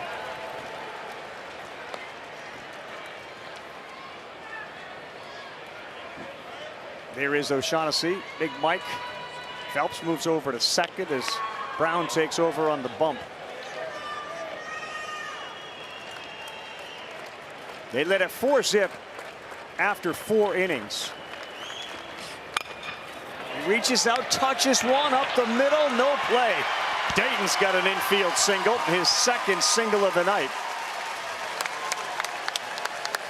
And after leading 4-0, Georgia got on the board and started to feel like maybe, and then they get one right back, does Oklahoma. Then Georgia scores 2 in the bottom half, and Oklahoma has an answer.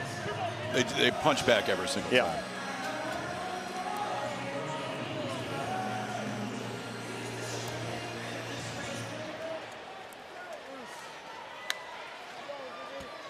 9-3 LeChance is on again. 13-4 in hits. Yeah, against the Georgia offense as good as there is. But I think you have to give a nod to the Sooners pitching. I mean, that's what this is about. Absolutely. They have gone through a gauntlet to get here, and they have shoved against the Bulldogs. With all freshman starting pitchers.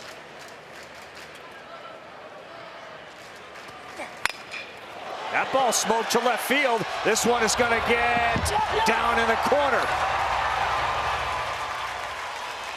LeChance lumbers into third. Double for Willits. He's hot again. Single and an RBI his last time up, and an extra base hit here. It is second and third, nobody out as they try to add on. You said it earlier about Willits. I mean, it's just a matter of time till it gets going. No, he's got to double down the right field line, double down the left field line, and back-to-back at bats. He just took a two-seamer away and just about ran it out to left.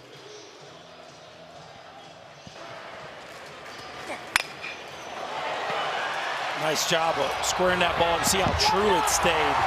Not really any side spin on that rocket down the left field line. They are doing work. Sooners, man, are they playing some offense. Gamble. So we've talked about the 43 homers in the last 16 games. Great note from our research crew. On May 1st, Oklahoma ranked 125th in Division I in homers. Where are they now? Right now, they feel kind of like first. 30th. They've moved from 125 to 30. Rising the charts with a bullet.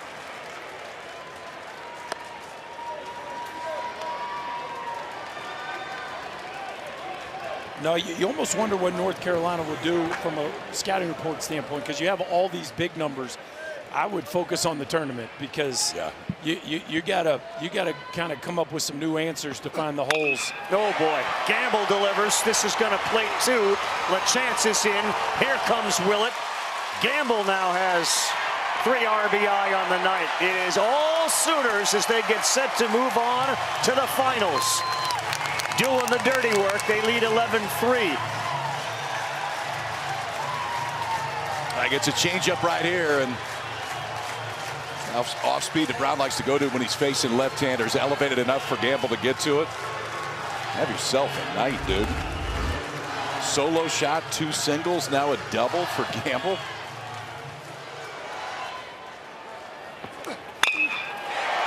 There's not a lot of places that feel vulnerable right now in this Sooner offense. No. And this guy's hotter than all of them. Gamble is 4 for 4 with a double, 2 singles, and a bomb. Yeah. Tough to top. And the guy behind this one's got 2 two-run homers. 0-2, gentlemen, 0-2. For Gamble, it's his first career 4-hit night. Why not? Think about the programs Oklahoma has dismissed. And again, think about the programs and the coaches that come here, all 8 of them, and we're going to be down to 2, some of the best to have ever done it, Hall of Fame coaches. And it looks like it's going to be Forbes and Skip Johnson in the finals. 0-2 and a swing and a miss there from Brendan Brock. And what can you, I mean, Skip Johnson was just here in 22. He's gone to the finals. I mean, it's 2 incredible. times in 5 years he's taken OU to the finals. Good math there, by the way. That was really I good. didn't think about it. I saw you work through that. That's right. 2, 3, 4, 5, 6. Yep. Nailed it. Really good.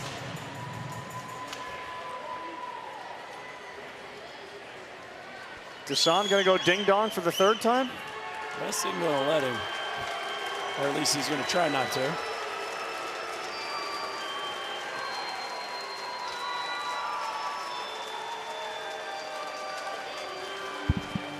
Yeah, Wes is slow waltzing out to the mound right now. His team down 8 couldn't have anticipated it, although the way the Sooners have got together, which they're doing right now inside that dugout. Hard to disrupt a group that's got this much chemistry going right now. And how, I mean, the vibes are just insane right now with the way this team is playing on both sides of the ball. I mean, it's You know, we've talked a lot about the pitching and the hitting. The defense has been rock solid as well.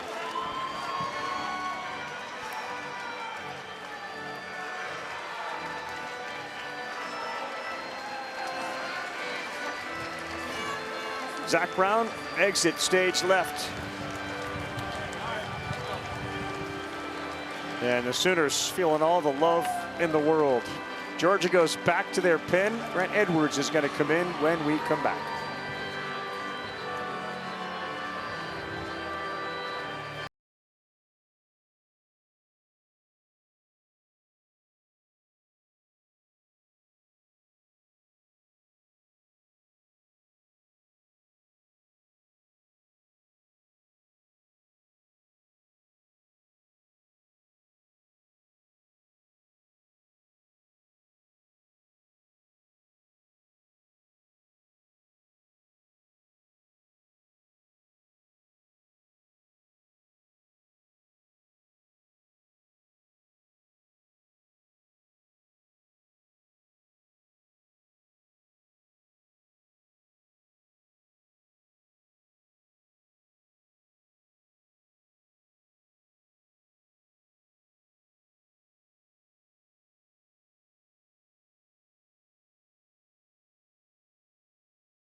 Little love for Oklahoma, and they have certainly earned it with all their home runs tonight. Their RBIs, how about 11 runs and 15 hits?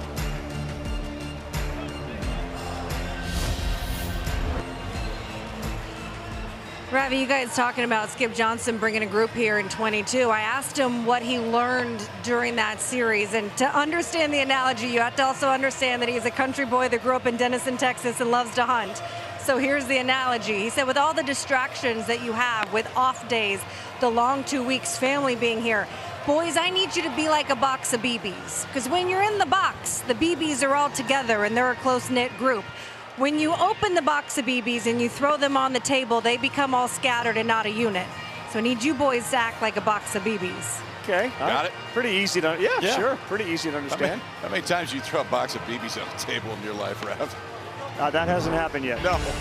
Feels like a bunch of marbles all over the table.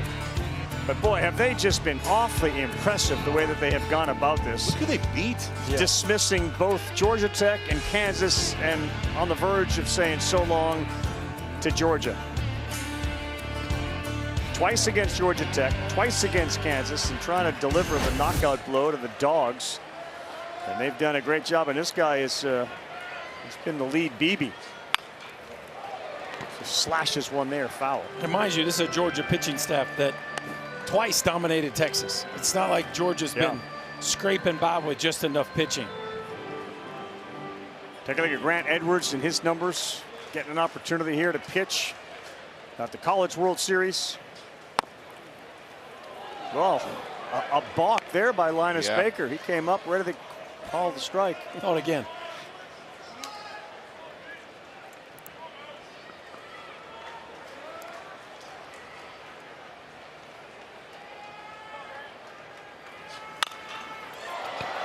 Left field, Ishikawa's tracking it, and right there he is able to make the play. And there are two down. You start to paint the picture of what the College World Series Finals will be.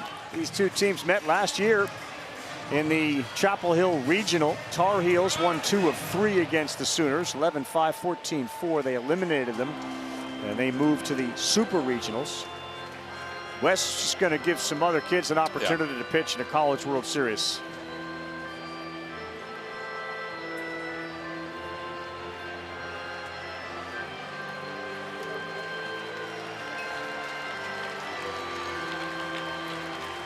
So Edwards, he got the job done, and now it is going to be Joe Nottingham who attempts to get the third out of the inning.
We haven't slid Oklahoma in yet, but it very much looks like they're going to occupy that spot underneath North Carolina for the finals, which begin Saturday at 8.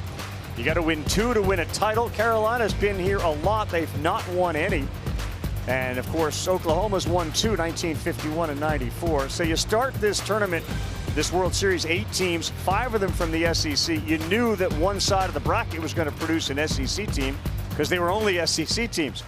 But it had Georgia and it had Texas. And it's Oklahoma who's like, nope, we're the team that's going to be there. Yeah, I mean, they've been incredibly impressive as far as who they beat here, who they beat to get here, and how they're a totally different offense than they were a month ago. Yeah. It's crazy. No, you wouldn't recognize this offense from the one that finished the regular season. You certainly wouldn't recognize the pitching staff. Let's not forget, they lost 4 straight conference series to finish the season, and they went 1 and done in the conference tournament. So they're going to deal with guys. Now they're going to think about DeCaro, who's been lights out. Glauber likely could start a game. The pitching is going to be lined up. You have 2 days off, obviously, before you have to go back there. Rager, crazy good. Freshman's on the mound again for Oklahoma. Can the bats carry over the next 48+ hours? Well, I think the challenge for Carolina will be, can they get to Oklahoma's starters? Because their advantage is in their bullpen. Yes. Sky high off the bat of Taki. Nottingham comes in and he gets the out he needs. We'll continue the conversation about Carolina and Oklahoma. Bulldogs' last chance tonight and for the season with 8-9-1 due up.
We are in Omaha, but it feels like Oklahoma, the way that the Sooners have played.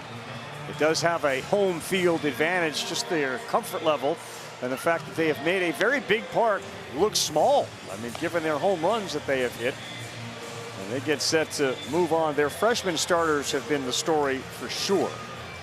And as you just said, going to Brick, maybe the biggest concern, can they get the same length out of Rager and Mercurius, and can Weslowski, who now got his feet wet on the mound, repeat that if they, go to a 3rd game, or find maybe he comes in a game 2 in relief. But my goodness, think about the teams that they're facing as well to put those numbers up. Court Rager's had his 3 longest outings, his last 3 outings in the postseason. KP Xander Mercurius has got 4 starts in his career, and of course Weslowski made his second one tonight. One before today. Skip just saving the BBs? Is that all he did? Keep them in the box. Right back in the box, I'll tell you that. Pulled one out at a time so it doesn't get all splintered.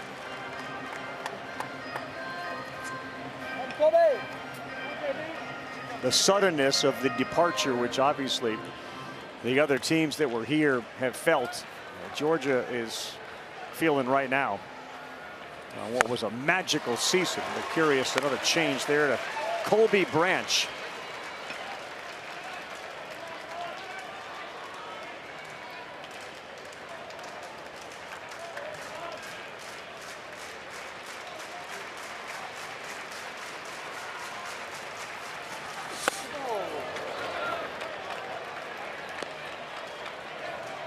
One and two.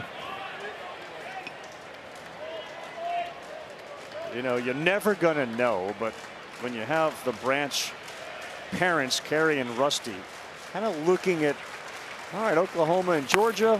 Which one of our kids do you think is going to play for a college? Like, you're never going to know. They're never going to share that. But I'm sure if you're objective, you'd be like, well, Georgia's really, you know, they've had the year. Oh, look at Mama crying. Wow. Man. Watching Colby's last college at bat. Did he do it? This one is deep to left. Leave with a homer. He does. There you go. Tears in the eyes one more time. Colby exits stage left. What a moment, and he ran right by Kyle Branch, his brother at second base. And the Branch family has a memory for a lifetime.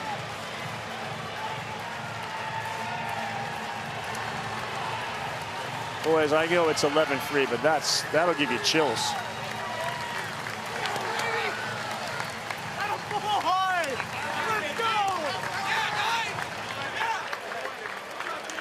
Man, what a moment. That is really cool. Mm-hmm.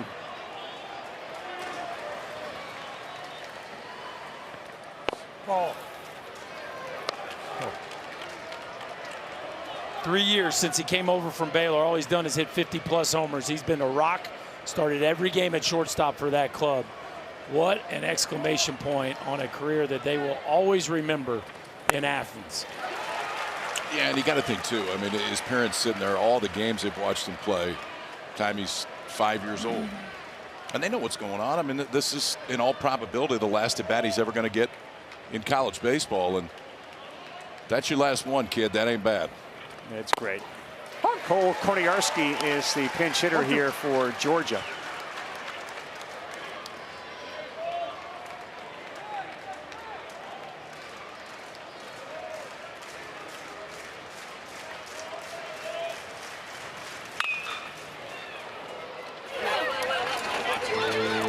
Think about it, like, and how many games they've played in their backyard, how many times they've been on different teams, the same team. And here he is in Omaha at the College World Series. Brother Kyle's team's up 11-3. Like, we're feeling pretty good. I wouldn't mind if my brother did something special here, and they got a chance to run right by him. You can't script that. No. Yeah, you can see he's still trying to compose himself. Just such an emotional moment. And he gets looked like a hanging changeup right down Broadway, and it's a no-doubter off the bat from Colby Branch. Oh, look, his brother's excited. How that is sweet so great. Is that? And then they have a little moment coming around second base. Just beautiful. And love to mom and dad. Oh, man. It's hard not to cry up here. I can't believe the look. I love the look on Kyle's face. Phelps hits one to center, and Oklahoma is 1 out away from moving on to a chance to play for a championship.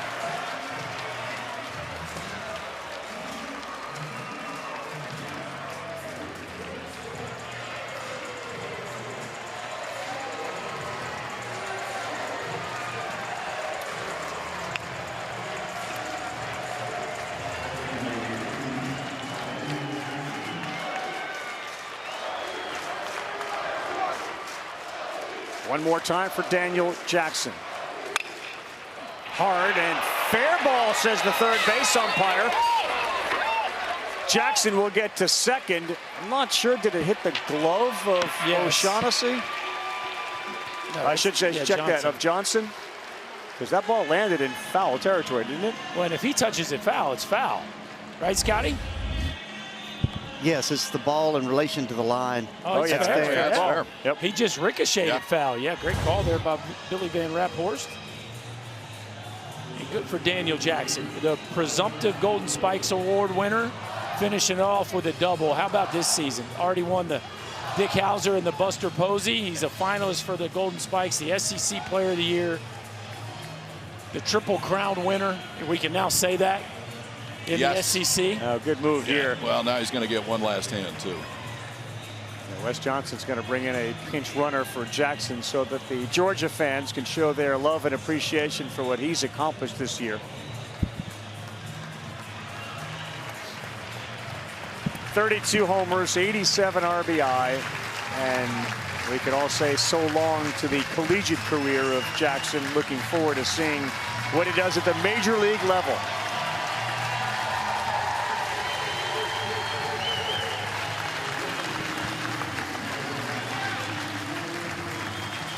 A year, every great catcher season will be judged by from here moving forward.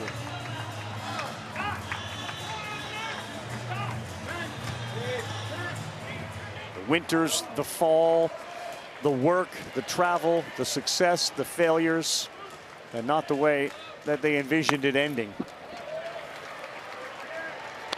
As proud a program as you'll find, and he has accepted a great deal of hardware these last week and a half. With one more big one coming, but it will not be a College World Series trophy, as this one is fouled out of play off the bat of Lujo.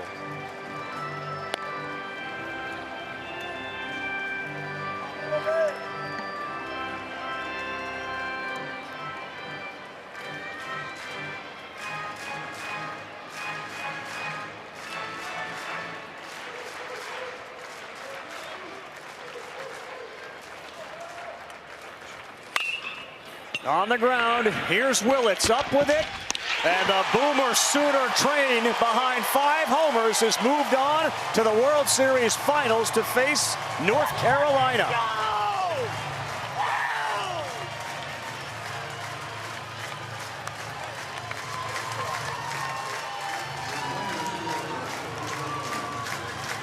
That's a big-time statement, boys, that they have made here and they've made the last month. Yeah, there's just no other way around it. Like Georgia had an incredible season, but Oklahoma was the best team in this bracket this week. It's not even close. And North Carolina, you can certainly say on the other side as well. And guys, it's not always about the best 2 teams. It's about who's playing the best at the end. And we certainly had that in the finals. Without a doubt. I mean, you look at Oklahoma today, they landed a punch every single time that Georgia did, and it was more than a punch. It was usually 2 or 3 punches. They go deep 5 times, but I don't think you can talk about the freshman arms enough and what they've given them. I mean, the last 2 starts, Xander Mercurius had 0 collegiate wins. 0. Weslavsky had 1. Ever. And they went back-to-back, facing down one of the best offenses in the entire country, and they beat them both times. Yeah, it changed the narrative in a lot of ways. The pitchers changed the narrative.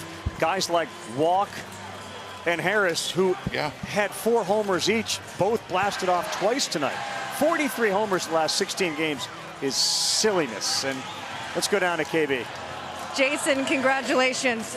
You had 4 home runs on the year heading into today and blasted 2 of them, including the last one after you took a foul ball off the knee. What were you seeing tonight? I mean, I wasn't really seeing anything specific, just trying to pass the bat to the guy behind me. I mean, Cam's is having a great year, so just passing the sticks and doing whatever I can do to create some chaos on the bases. It's not just you, but this entire team. How do you explain where the power has come from recently? I mean, just props to Reggie and Russ, just getting us ready in the cages, getting us our plans for the game ready, and it's just awesome what they do behind the scenes. What can you say about your pitching staff? This is another night that you guys were able to shut down one of the most powerful offenses. I mean, they're unbelievable. They're getting up there throwing strikes. No matter if, a guy hits one 110 or 50, it doesn't matter. I mean, they're just going to pound the zone no matter what. What are the emotions knowing that you are standing here as one of the last 2 teams to play in the championship series?